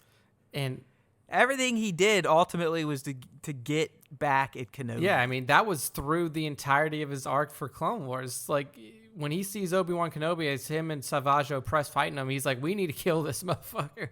Because doesn't Maul or Savage, aren't they the ones that kill Satine, one of them? Yeah, I think it's Savage, but I can't remember. I have to go and do a rewatch again. So, yeah, dude, Clone Wars, Feb 21, it's coming. I would assume they're going to be, maybe 30 minutes if we're lucky, but probably 28. I was going to say that the original run they were like 23 minutes each because within a TV series you got commercial breaks. So I would imagine that they give us a full 30. I would hope so, at least. Like, it'd be nice, but I mean, this is it. There's no more after this. This is kind of a one and done, which does hint to there's got to be a Star Wars animation project on the horizon. So if you're hearing about these Rebels rumors, I would start to buy into them a little bit more. Yeah, put some credence behind that. So yeah, I mean, 21st, look at the poster, watch the preview or watch the trailer. The shit looks awesome. All right, man, not to open a can of worms again. Guess we should have rearranged stories the way we were riffing on episode 9 a segment ago, but we've come to the point where we're going to go over all the leaked concept art now that's come out for Colin Trevorrow's Star Wars Episode 9, Duel of the Fates, which is all legit at this point. He's come out now and has said this leaked art is 100% from his film, which essentially verifies the script we've been reading because a lot of these images match exactly what we read. Yeah. Nick, so, let's just kind of go through some of these images and just talk first thing you feel when you see it. Obviously, starting here, Rey cosplaying as Jedi Luke from Return of the Jedi. Not sure about the costume, but I love that fucking double-bladed lightsaber, yeah. And I believe this would have been when they stormed the Star Destroyer and fucking steal it. Yeah. I was always a big proponent of her getting a double blade, so seeing it like this was pretty cool. I will say that most of this shit reminds, for some reason, I don't know if it's the art style, like, because that particular picture reminds me of KOTOR. So I like it a lot because she kind of looks like Bastilla Shan there a little bit. Oh yeah, dude. But isn't it funny? She's straight up wearing the Luke suit. Yeah, she's just the full black. Even like the glove, like she doesn't need the Luke glove because he was wearing it because of his fucking hand. But she's even whipping the glove and everything. Very, very, Luke Skywalker ROTJ. It's interesting. I think, if anything, it's sexy. Yeah. I think Daisy would have looked sexy. I'm like getting really creepy images in my head. All right, so the next one, the light blade. We read about this too. Again, this is where they would have executed this Resistance traitor, and they were doing it with a light blade guillotine. Yeah, looks really. Does cool. that look like Phasma to you? Yeah, that does look like Phasma. I was going to mention that. I was like, that looks exactly like. That's not a typical. That's probably another bee in Colin's bonnet when fucking Ryan took her out. You fucking killed her. Why? Like. You could argue though that he still could have brought her back because you truly never saw her corpse. Just right? like I almost want to like have there's a thing in Star Wars now. If you fall down a pit, you're not dead. Because let's look at the history of people falling down pits in Star Wars. Yeah. So it just doesn't work. Episode 1, Darth Maul falls down a pit, motherfucker's still alive. If you're a Jedi, we have to see you disappear. Yeah. If you're a Sith, we have to see your face get melted off. Exactly. Emperor Palpatine at the end of 6 falls down a pit, not dead. Kylo Ren, Ben Solo, falls down a pit, episode 9, not dead.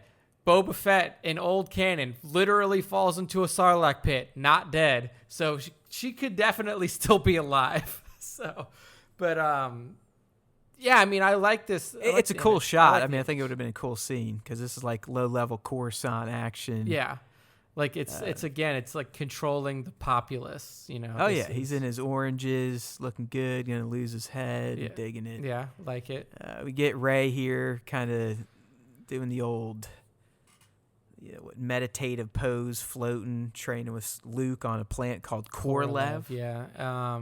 I mean, this is definitely like, again, kind of hearkening back to the TLJ side of things. Like, it seems like in this one, they would have been legit training. Yes, like actually all training. the shit would have been hashed out. Luke would have realized, like, okay, I was kind of If you silly. look off to that right side, too, you can see an X-Wing. So I don't know if that's like Luke's X-Wing or if that is just right. an or X-Wing. she's already whipping it, Yeah. like if she just took it over. Yeah. You get a shot of the location called Bonadan. This is where Ray, Poe, and who else was with them? Chewie? No. Chewie, maybe? I can't remember the way that... Yeah, I think Chewie was with them, and then BB-8 and some other asshole. Yeah, but this shot reminds... You've seen Coco, right? Like yeah. It kind of reminds me of Coco, like when he first walks into that kind of like the underworld or whatever. I mean, honestly, kind of looks like Kijimi, but not snowy too. Yeah, it like does. Flying in. Yeah, definitely does look like Kijimi as well. Good call. And then the follow-up shot, you get the shot of the Knife 9, which would have been Collins' team's take on the Knights of Ren ship. And yeah, definitely more of like a... It looks like a Cylon. Yeah, right? yeah. Like if you watched, Battlestar Galactica, the newer one, like the sci-fi, late '90s, early 2000s. yeah, that definitely looks Battlestar. like a Cylon ship. And then this craft, like the Razor Sail that they're calling it, it kind of does look a little bit like the vehicles that they were riding on Pisana, because they had like a sail, even though it was like a sail. Yeah, right. But they're actually in water Yeah, here, they're and in water. they have whatever the fuck that thing is sticking out of the water. Yeah, the fin. I don't know what it's called. Yeah, the thing. Yeah. The fucking thing. People who ride boats, you know what those are. There's Nick's buddy. Nick clearly hates this motherfucker. It's just Tor Valum. It comes out of nowhere. That's my only problem with it is like, I don't mind that they have this character. Yeah, it probably here. would have been better if it was Plagueis, or if this guy confirmed, I was the one. I trained Plagueis. I trained a lot of Sith. If we would have got exposition like that, I think he would have worked better. But if he was just like, hey, I'm fucking Tor Valum, bitch. Yeah, it's like who... And that was it. And be like, okay. Yeah, it's like, whoa, okay. So now what? You're... It's a weird... That's all I was saying. But imagine if he threw out a line like, I taught Nihilus life drain. Shit like that. Oh, like yeah. he was throwing shit like that way back. It's like, Revan, haha. Yeah, it's like Darth Revan, Darth Knight. I fucking trained Malik and the shit like that. I know Like then I've been like, all right, this guy's a fucking badass. like, okay. And then the fact that Kylo wastes him, that shows you how powerful he has become. He could have been cool. He could have been used to good effect. But it's just like, I don't know if you have room to introduce a brand new character with no history. No, you're right. He would have had to have had a bad guy speech where he made direct call outs to canon motherfuckers. Yeah. But I think in terms of the piece of art itself, it's a cool concept. I like the way it looks. Right, because he was all sinewy like this, but muscular. So I'm assuming he was a fairly big looking motherfucker. Yeah. So I think it looks cool. This is the next one up. We have the Kylo and Vader cave sequence, direct callback to ESB. Right, you can kind of see the metal that he's now had to graft onto his face. Yeah, it looks weird as fuck. Yeah, this drawing's a little bootleg, but again, confirmed. Yeah, confirmed from the script that we saw. The First Order occupied Coruscant. I think that looks really fucking cool. I'm not gonna lie. As much as Coruscant gives me the heebie-jeebies because some really low-budget shit goes down in the prequels on Coruscant, but I would have loved to have gone back there and just seen what it had turned into after the fall of Palpy. Yeah, I agree. I think that it could have been really cool, and it was really cool. Like there was a cool, and I mentioned this before, like in old EU canon, there was a cool kind of retaking of Coruscant sequence that was inserted through the novels. It's like the First Order just fucking landed a city palace on top of Coruscant. Yeah, too. it almost looks like that is Snoke's Star Destroyer, and it just like hovering, and it connects to some sky bridge or some shit. Yeah, it's crazy. So next up we have Rose, Finn, 3PO, R2 on Coruscant. They're just like attempting to reactivate the beacon. Right. So they're in the Jedi Temple now, like the basement, trying to get that Force beacon going. I'm not gonna lie, I don't want to sound like one of these Rose homers, like, oh my God, Rose was right. Like, whatever. I'm not gonna sit there and get upset. But if we are falling off of the Rose of TLJ, I think this is exactly the type of mission she would have been doing, and I think it would have been a fun scene. The banter with her and Finn, the droids. Oh yeah, absolutely, 100%. I just think this image just evokes this probably would have been a fun little moment here. Yeah, I agree with that. R2, this would have obviously been cool too, like really seeing the decrepit Coruscant. Yeah, the depths of Coruscant, and like really, you've never really seen that before, and it gets. The depths of Coruscant, the further down, so the way that it works is the further down you go, the more slummy it gets. But it seems like where R2 and 3PO are walking right now is still a relatively upper level of Coruscant. So I don't know. Yeah, it's just all and that's kind of how I think the script was. It's just fucking Coruscant was turned into a shithole. Yeah. So it definitely would have been cool to see Coruscant in this light. But here, the next shot right here, this is what the underbelly looks like. This is you got all this riffraff. I like how this shot literally just photoshops in Ray from TFA. Yeah, like he's taking a shit while he's screaming. Yeah. Right there, boy, I could just rip the fucking loaf. Yeah. So that's pretty cool. So now we're moving on to a shot where Rey is facing a monster outside of Mort. Always good Star Wars moment, right? Always giant, like a Jedi versus a beast or a Force user against a beast. I'm all for it. Yeah, I think that would have been really fun to see how she would have handled that. I mean, as hokey as it is, that's probably one of the better scenes in the Geonosian battle arena is when they're fighting the fucking beast. Yeah, like when even when Kenobi, you can tell, like, Ewan just sitting he's there just swinging his lightsaber. Thin air. He's like, wait. Oh, man. Fuck. Underground Coruscant. I like this with the citizens painted. Yeah, you almost have to think the motherfucker that did this went to work on The Mandalorian. Yeah, he's like, hey, we had an idea for this. Yeah, that one at ST there is essentially the one that the Marauders had in episode 4? In episode 4, yeah, like the one where with the teeth on it and like almost the exact same motherfucking paint scheme. Even the paint scheme, yeah. So this would have been cool seeing the underground Coruscant getting ready.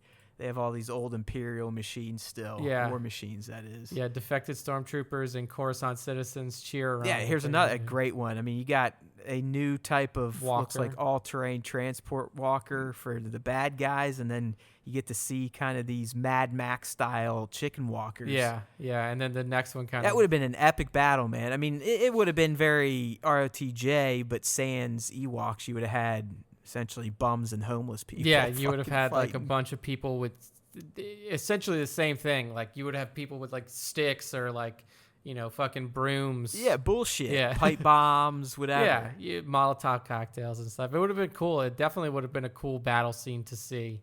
And the next one down just kind of shows another view of it with the stormtroopers. Oh, yeah. I mean, they were fucked. You could tell the First Order was up shit's creek. Yeah. I mean, look at the background in this next shot. Yeah, clearly this is the one where R2 got whacked, but I mean, there's crashed Star Destroyers on Coruscant at this point. Yeah. I mean, again, like the concept art looks cool. Like I like the way that things look. The next one up is this one here, Matt. Okay, yeah, I want to see Daisy Ridley and Luke Skywalker's Return of the Jedi outfit. Yeah, I mean, it looks. I've just decided that it looks nice, and then that mask. It's almost becoming a fantasy right now. That mask that Kylo's whipping's interesting. They call it a kind of Kylo Revan / Death Trooper, I think is how I summarize it in the video. Yeah. It's an interesting look. I like it a lot. And then Luke catching Yeah, Kylo's that's lightsaber. fucking fresh, dude. Yeah. That's sweet. That is pretty fucking cool. And it seems whenever he confronts Kylo, he likes to whip his blue robes, but when he's with Rey, he's rocking the whites. Yeah. I don't know why. And he even trims his hair for Kylo. He can control his visage for each person. And here it is, man. So The seppuku. Hux really was trying to be like a Force wannabe, collecting shit, and he does seppuku himself. Yeah, that is interesting. I mean, like it is. It's a cool kind of concept, but like Yeah.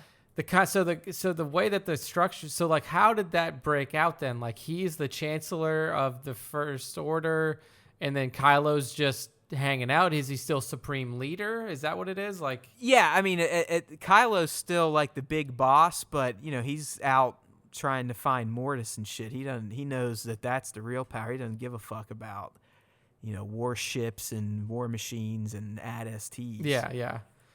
So similar to it seemed like there might have been a counselor or something, but it seemed like Hux would have been the guy. I don't want to say his Vader, but sort of. Yeah, like he was the not a he's more of like a henchman, like a but he was like a Tarkin. Yeah, there too, you go. yeah. There you go. So like you're a Grand Moff and you're leading things. But Yeah, he's the really, grandest of all Moffs. yeah. And then the last one up, we see Leia and BB-8 in a very Again, reminiscent. fucking fantastic imagery because Yeah. she's on fucking Coruscant, essentially a planet where her mother spent a lot of time. But she's with a new droid, essentially recreating one of the more iconic scenes from the original trilogy where Leia is giving R2 the data disk. Yeah, exactly. That Jyn Erso and her buddies got for her. So I mean, all of this shit looks. I mean, like again, the concept art looks really cool. Like I think that if this movie was to get made, I think it would have been a good follow up to TLJ, and I think that it would have been a fun movie to watch. And I'm not, I don't want to say that this movie would have been shit. I just don't like. I can't take it and say that it would have been a good movie or a bad movie. No, you can't. But it was in pretend land. That's all I was getting at. Yeah. Because like I said, in the end, the trilogy as a whole would have flowed better. Because you would have had JJ's, but then you would have had two movies that flowed. Now we have JJ Ryan's back to JJ's trilogy. Yeah, and it just it it doesn't quite flow as well as I think this would. It definitely doesn't. Saying. And I mean, what's real is what we have, and I will if I'm gonna stump anything, I'm gonna stump for release the JJ cut. Like that's gonna be my hill to die on. Yeah. I mean, because that's tangible. Yeah. I mean, there is footage out there. We all know it. I mean, it does. You don't have to be magic to understand that there's way more minutes of film that could be added into what we got. Yeah, and I mean, look, I think that both of us, after coming out of TLJ, were like, if this movie, or not TLJ, out of Tross, we're like, if this movie was, and then even after hearing about the JJ cut, we're like, if we got the full JJ cut, Tross could have been a fucking just a top 1 or 2 Star Wars movie. Dude, I was screaming for 3-hour Tross from day one, and it only got more intense after they wheeled out Endgame. They're like, hey, fuck it. These fuckers will pay to come and see this multiple times. Yeah, and look. And the fact that they whacked the bitch down to 222, I'm like, what? What? It just doesn't make any sense. There's no way JJ did that. And like, no way. JJ wanted 2 movies. Like that was in the leaks as well. Like he was like, all right, if I'm going to do this, give me 2 movies. They said no. He's like, all right, give me a 3-hour long movie. They said apparently okay to that. And then they fucked him on that. So I think that a 3-hour and 15-minute long Tross would have been aces. It'd have been way better than we got. And it may have even tied more bows with the middle movie, but excuse me. Nick gives me gas sometimes, but as he's been saying, it doesn't matter at this point. Yeah, we're just spinning our wheels because we got what we got. Got to live with it, or you don't. There's a lot of you out there will look at these like I do with the prequel, and you probably only watch them every few years, if that. I mean, I'm not that crazy. I will throw the prequels on anytime at least every time these Skywalker movies came out, I always rewatched them all. Yeah. Yes. Prequels and all, buddy. All the way from the stem to the stern. Well, you won't have to do that anymore because there's no more Skywalker movies coming out. No, and at this point, I don't even think there's going to be fucking any more Star Wars movies. I mean, it seems Disney's on tent and just lighting this shit on fire at this point. All right, but let's get on the happier times. We've been stuck in that rut for a minute, and we're at that time of the show where we're gonna honor some of you motherfuckers. That's right. Some of the followers, you gals, you guys, the wonderful you whoever's. We're gender neutral here. It doesn't matter. And it's time for the top 5 Star Wars Instagram fan artist features of the week. Oh man, this is another one. Like my decision process is getting longer and longer as the weeks go by. You're getting a little more eclectic in your choices, a little more spread. The trooper fascination is waning. Oh yeah, I mean I'm starting because we have so many more.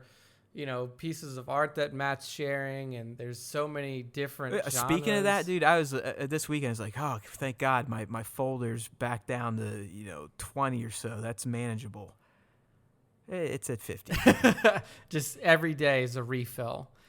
Yep. But I mean, that's what's so cool about it is that when we first started doing this, toy photography was definitely the primary thing that we shared.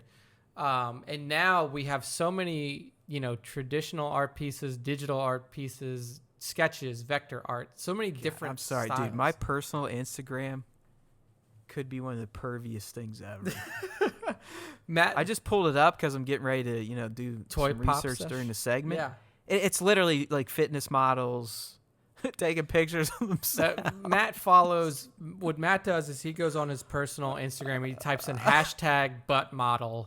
And he just follows God, you everybody would think so, dude. That's on there. Oh, how embarrassing. But, I mean, hey, maybe that's a new section we can get into. Maybe not, butt models, but we could start looking at cosplayers and stuff like that. That one girl was getting me excited there for a second. But this week, I mean, it's a mix. I think this may be the first week where every person in the top 5 is a new entry. I kind of put that at the back end of it.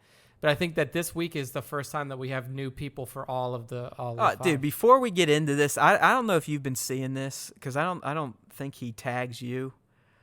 But this account, Cryo Photography. He does not tag me. The guy's Chris. Look at his most recent shot and just look at it and tell me how long it takes you to see what I'm talking about. Okay, this is a live. Yeah, we're doing this quick. I'll try to shoot Nick a link so he just has it. There you go. Okay, so let's get this open. And this isn't the first time he's done this.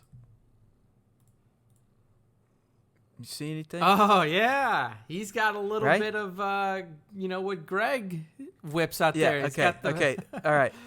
So check this one out now.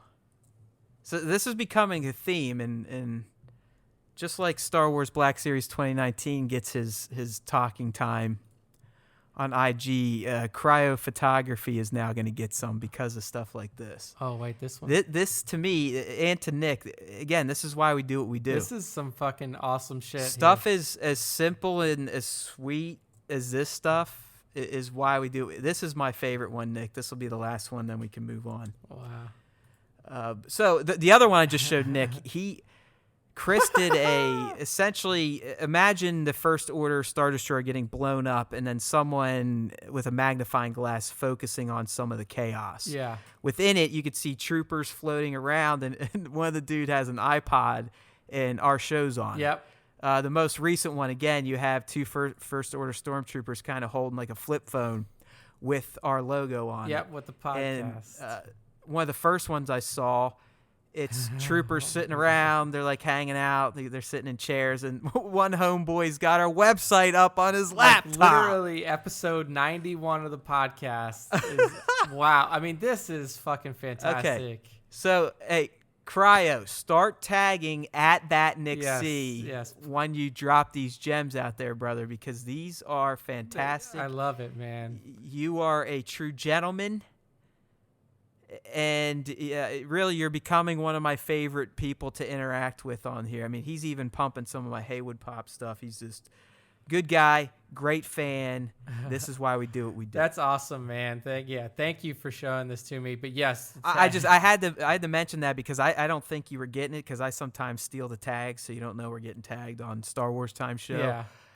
But yeah, please, Chris, if you're listening, which I think you do, start tagging at that Nick C. That's so fucking cool, man. Anyone listening, start bothering at that Nick C. Yeah, I mean, look, I opened up my Instagram too. He doesn't have it closed anymore, because I know a lot of you come to me, and I love it, but I want to get Nick in on some of this shit. Yeah. He might not be a toy photographer, but he has a big role to play in this segment and pumping up some of you crazy motherfuckers out there. We love you, though. That's fucking awesome. So yeah. All right, man. Who do you got for me? Because it's, as we know, or if you're new here, if you're just, if you're an artist that just got tagged this week and you're listening, the way this goes at Star Wars Time Show on Instagram, we got people, you either tag us or hashtag Star Wars Time Show, or both, because we love it all. We love being loved. And throughout the week, I will look at those and I will save some in a folder on my phone. And every day I try to feature, 6 to 9. I'm so fucking funny. 6 to 9 shots. And then at the end of the week, Nick has to go through all of those features on our Instagram and pick the top 5. Yes. And that's where we get to the top 5 of the week. And so if you want to get in the top 5, what we're saying is you might as well lube up. You really have to please me, and that's what Matt called out earlier. Like previously, my thing was like, if you put a bucket head out there, it's probably like I have an affinity for troopers, and there's still one in the top 5 this week. Did you see? Sorry, I got another fan moment from the week, and this is what this segment is. So when we can talk about the fans. Typically the ones interacting on IG, but did you see fucking Baron's Black Series and Star Wars Black Series started an Inception story nonsense? I saw it. I was going back and forth like, I'll never make top 5. What's it going to be? Like in each new one, they'd put a new GIF on it. It was fun. Guys, I saw it. I can't look. I cannot break the integrity of the top 5. On Facebook this week, I think Greg did the sad. He did. The sad emoji on the top 5. He did. It's because he didn't make it. There is integrity in what I'm doing here, fellas. I can't just throw out top 5s willy nilly. I'm sorry. Y'all are. I love it though, man. That I really do. I do hope the show is catching on more, because it's this segment and then the fallout from this segment throughout the week that is probably my favorite part of Star Wars Time at this point. It's getting crazy. I feel like all these fucking knuckleheads, man. I feel like this means something to people, and like when I see, like when I put out the top 5 and then I see the people that I tag, dude, it means something now. There's no doubt about it. It's crazy. So I'm glad that we're not just two assholes here.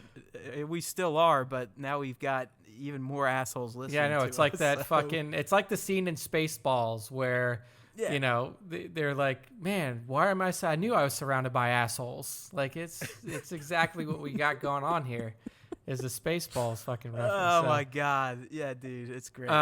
So this week in the top 5, like I said, I'm pretty sure, I'm like 99% sure that all of the people in the top 5 are new entries. And I've done, like, trust me. Hey, I like that. Like, I've done, 50 plus of these now because we started doing it in February of last year. So my brain it's getting hard to kind of keep all the names in there. But first up, we have a traditional / digital art piece done by Viv Sketches.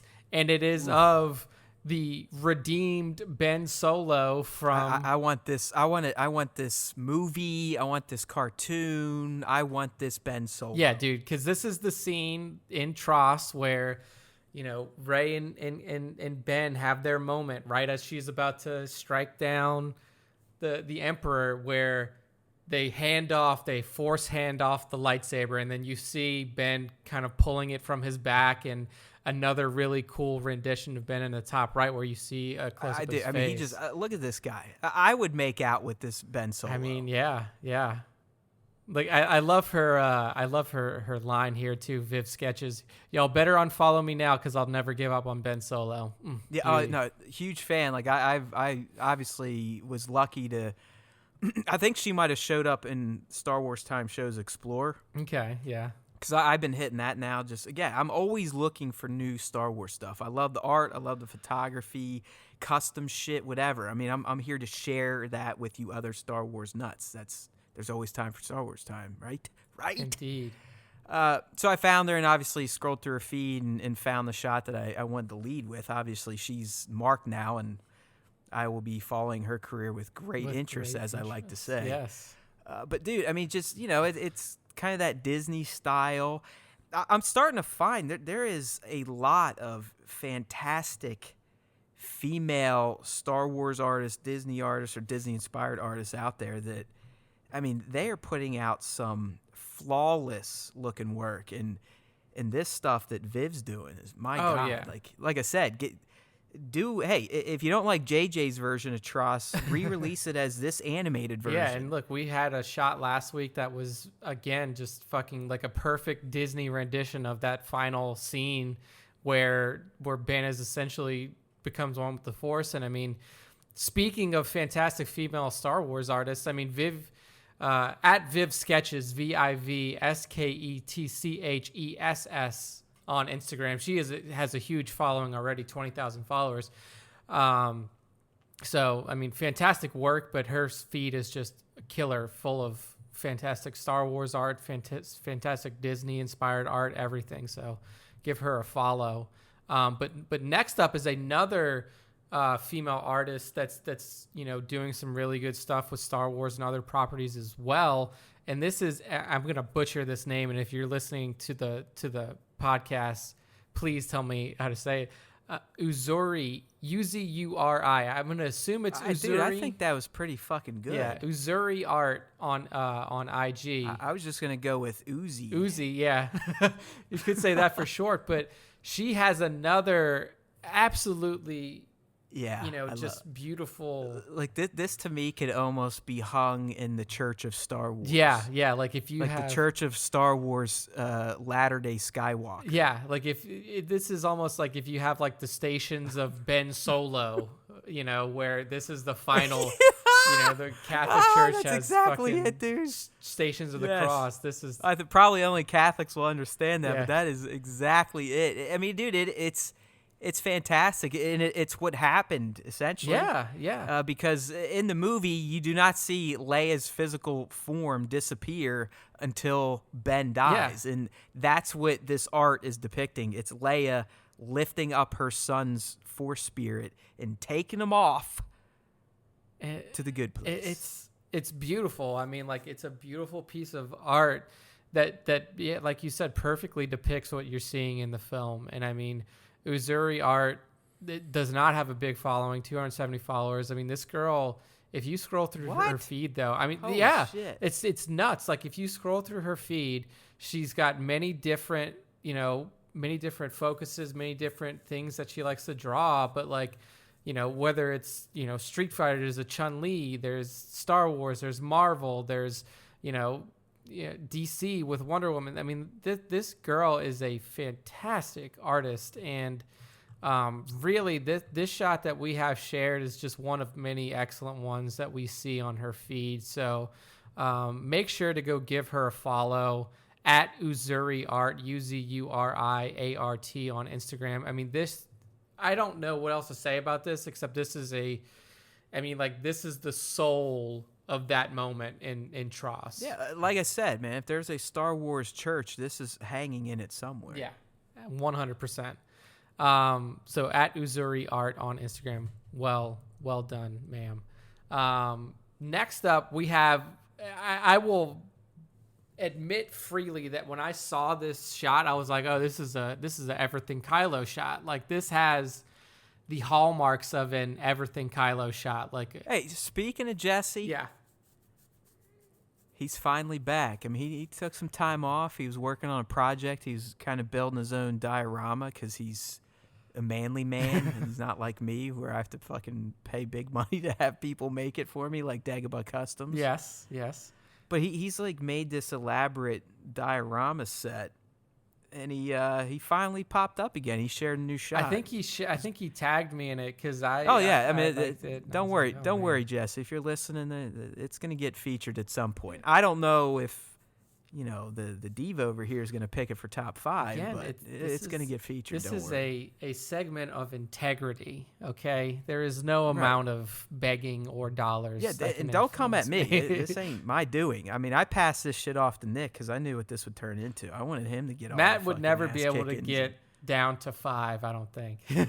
No, fuck no, dude. I mean, like I said, I literally had my archive down to 20 or something, and it's not even Wednesday yet, and it's back up to 50. There we go. But this piece here, I mean, like I said, it's a trooper in motion in a very action oriented motion, Yeah, like you from see. who is it? Action picture, figures. yeah, action figure snaps with a Z. Snaps. And I think this is someone that's one of our regular listeners, by the way. So okay. I'm glad you sometimes give these guys their shout. There's this guy, action figure snaps, right? Yep. There's another one. I don't. It's like Scion or Skyon XTC, something like that. I've seen him. Yes, I've seen that. Right, name. like he's always doing. All right, it's Star Wars time. Shares Yes. the shit. His car radio. Optimus Crime's another one. Yes. Barons, obviously. There's Greg, clearly. Yep. Cryo now with Cryo. his art dedications, his little Easter eggs. I mean, that's just amazing. The group of assholes is building, as Matt has now Yeah, dubbed you guys. yes. So, I think Russ Belt's in there Rust Belt too. He's Collector, another one. yeah. But this shot If here, I'm missing anyone, sorry. You can tell me to go fuck off tomorrow in the DMs. drop them in the DMs. I mean, this shot here is a fantastic scout trooper shot from Jedi Fallen Order. Right. That was the inspiration Yeah. here, and I totally buy into it because for some reason in Fallen Order, these guys are essentially as strong as Sith Lords. Yeah, like if you've played Jedi Fallen Order and you're not a person who comes from the background of playing Bloodborne or Dark Souls or something like that, like I was surprised. I was like, oh, well, I got to fight a fucking scout trooper with a stick the first time that I ran into one. And I was like, holy fuck, this guy's kicking the shit out of me.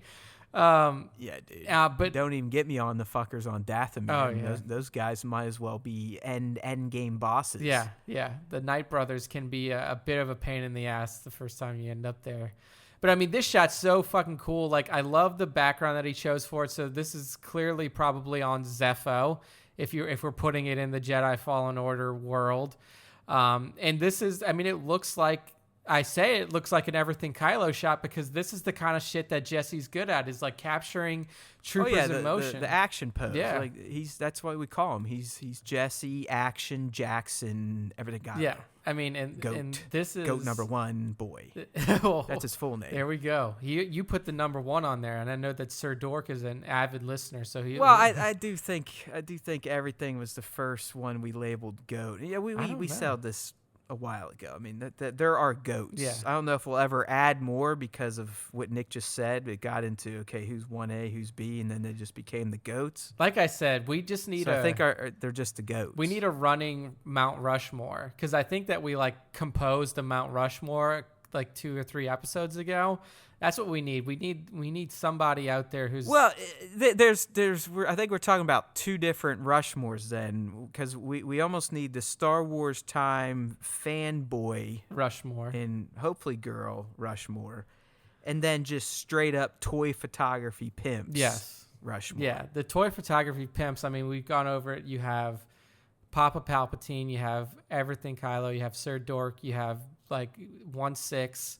1/6, and then Black Series. I mean, like, and it work more. Yeah, work more or less. We're already over classic action, nose rain. I mean, yeah, we said this before though. We were gonna go more heads. Yeah, because Mount Rushmore is only 4, and there's far more than 4 of the Mount Rushmore of the Star Wars. Speaking of times. nose rain, he's the first person I went to when I learned of the Kenobi thing. Really? Oh yeah. Do you remember when I told you that he was like a huge Kenobi guy? Yeah, I do remember that. And you're like, what the fuck are you talking about? I was like, no, I like legit. I've talked to, Richie has said this before. He's talked about it's like how it motivated him. And so I knew he was going to be leveled by it. I just went to, IG. That's all I got. he wasn't posting. I saw in the story, he basically just said, I'm sick to my stomach. It's like, oh, man, I just want to say sorry, dude. I knew he was a big influence or whatever. Yeah. So Yeah, that's the toy photography community, though. Yeah. I mean, if you're in it, you know that's how it is. I mean, outside of that one dickhead I talked about last week, which, by the way, that is why Jesse's GOAT won. He sent me, I don't know if you saw it. I think it's in Star Wars Time Show DMs. I don't know if it's in Haywood Pop, but he fucking found the person I was talking about and unfollowed him. There you go. It's hilarious. That's some loyalty right there. I loved it. That's what I mean. I mean, that you motherfuckers, those of you that have stuck around and you do keep coming back, I'm not shitting you. Yeah. It's good stuff. It means a lot. It's good stuff. And it does. I mean, again, like this shot by Action Figure Snaps is fantastic. One thing that really makes it pop to me is the effect that he put on that fucking electro staff. Yeah, that's a good one there. Good VFX. Yeah. So Action Figure Snaps with a Z, SNAPZ on Instagram. Excellent job here on this shot. And I mean, it really does. It's like a Everything Kylo shot, man. It feels good to see shit like that. All right, next up. This one, I picked this out purely based off of concept alone because I thought it was really fucking cool. Oh, yeah. No, this is great. It's a great idea and great execution. Yeah, so this is from Mazarek88 on Instagram, and it is of, again, from Tross, what we learned in Tross. Like, it's a shot of the back of Palpatine hooded, but what you see as kind of the central figure is in a tube is Snoke.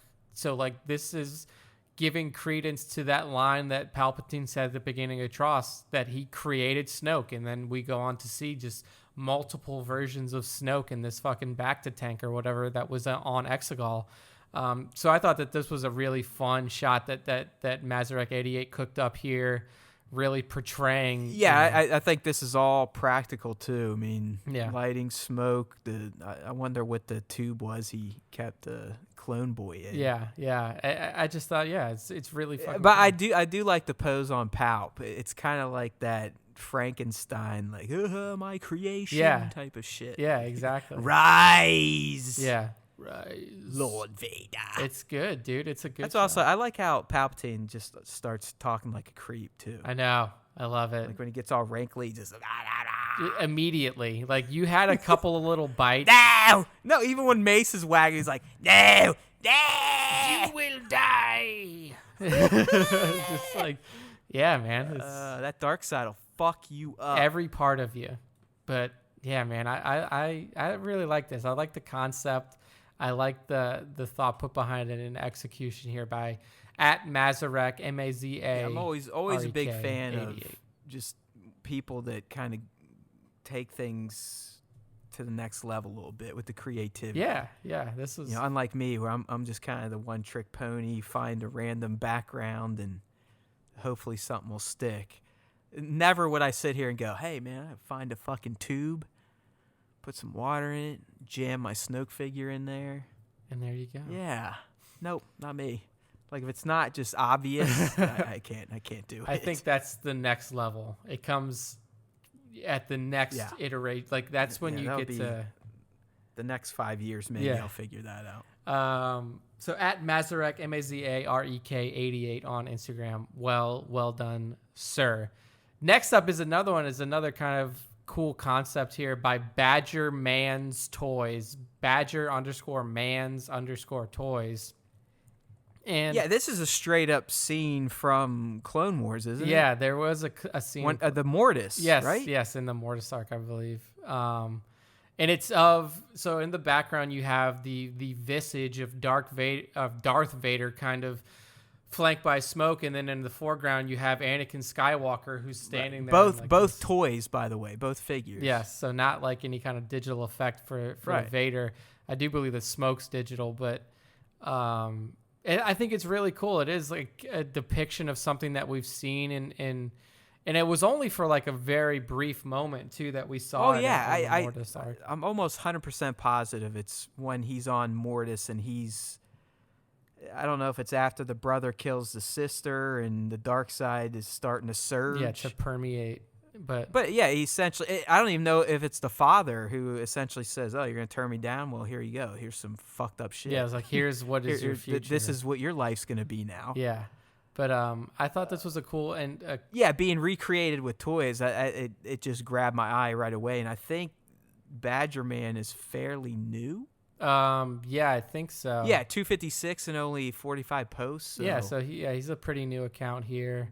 this account like just popped up. And I think that he has a regular photography account too that he links in on his toy photography account. But this one, I mean, an up and coming toy photographer, again, kind of has a lot of different focuses, a little bit of Marvel, a little bit of Star Wars, and he's definitely building his skill set. And I really like the concept here on this shot, and I really like the execution as well. So Yeah, it's way more advanced than my feeble mind can cook up. So the hands, you see, like Anakin's hands, are those like separate hands that attach to this, or did he kind of like get those into like the Force choke little hand motion? No, that's kind of one of the bummers with the Black Series. Again, they're only $20, so you're not really going to get many attachments. But most of their hands are pre-molded in a grip to either hold a blaster or a lightsaber. Okay, I gotcha. Well, this actually... So that's, I mean, I can't dig up my Anakin real quick, but I'm pretty sure that's just how his hands are molded. Gotcha. Well, it kind of works because it looks No, like it does. I mean, sometimes it works perfectly. Yeah. I mean, obviously, when they're ever holding something, it does kind of look like a natural grip. But other times, if you're trying to do a different scene where maybe they're just talking to each other or hanging out, it's kind of hard because then it looks like the motherfuckers have severe arthritis or something. True, yeah. They're like, oh, I got fucking claw hands or whatever. Yeah. The formaldehyde babies. Oh, man. But yeah, I mean, this one works out pretty good.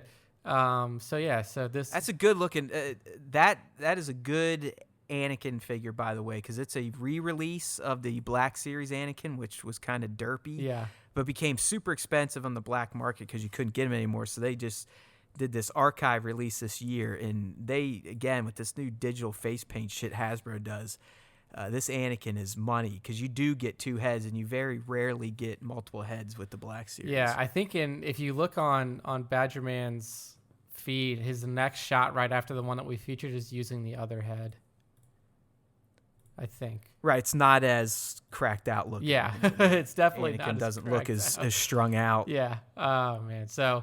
and that brings us to the end of our top 5 at Badger_mans_toys on Instagram. And that wraps us.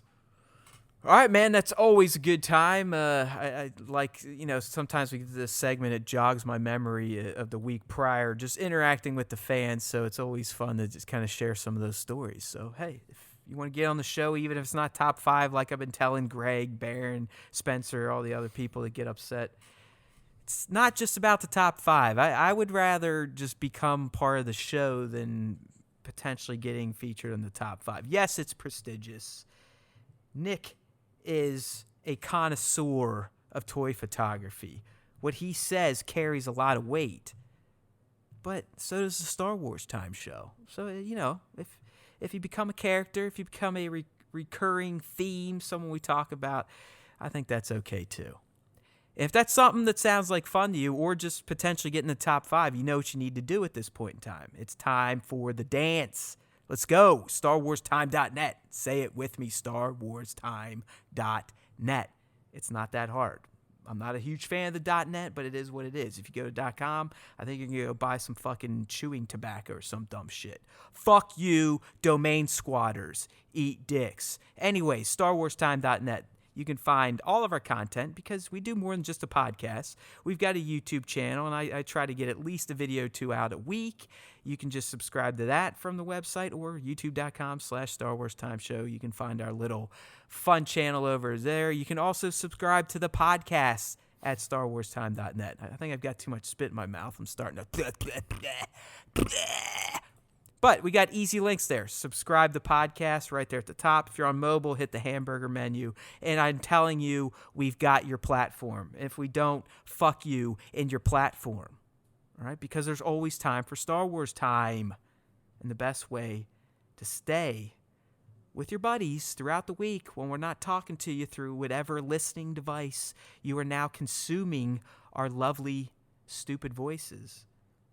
Maybe you'll find us on IG. Maybe we'll do something on StarWarsTime.net. Either way, there's always time for Star Wars Time. And remember, if you listen to the Star Wars Time show, the Force will be with you, always.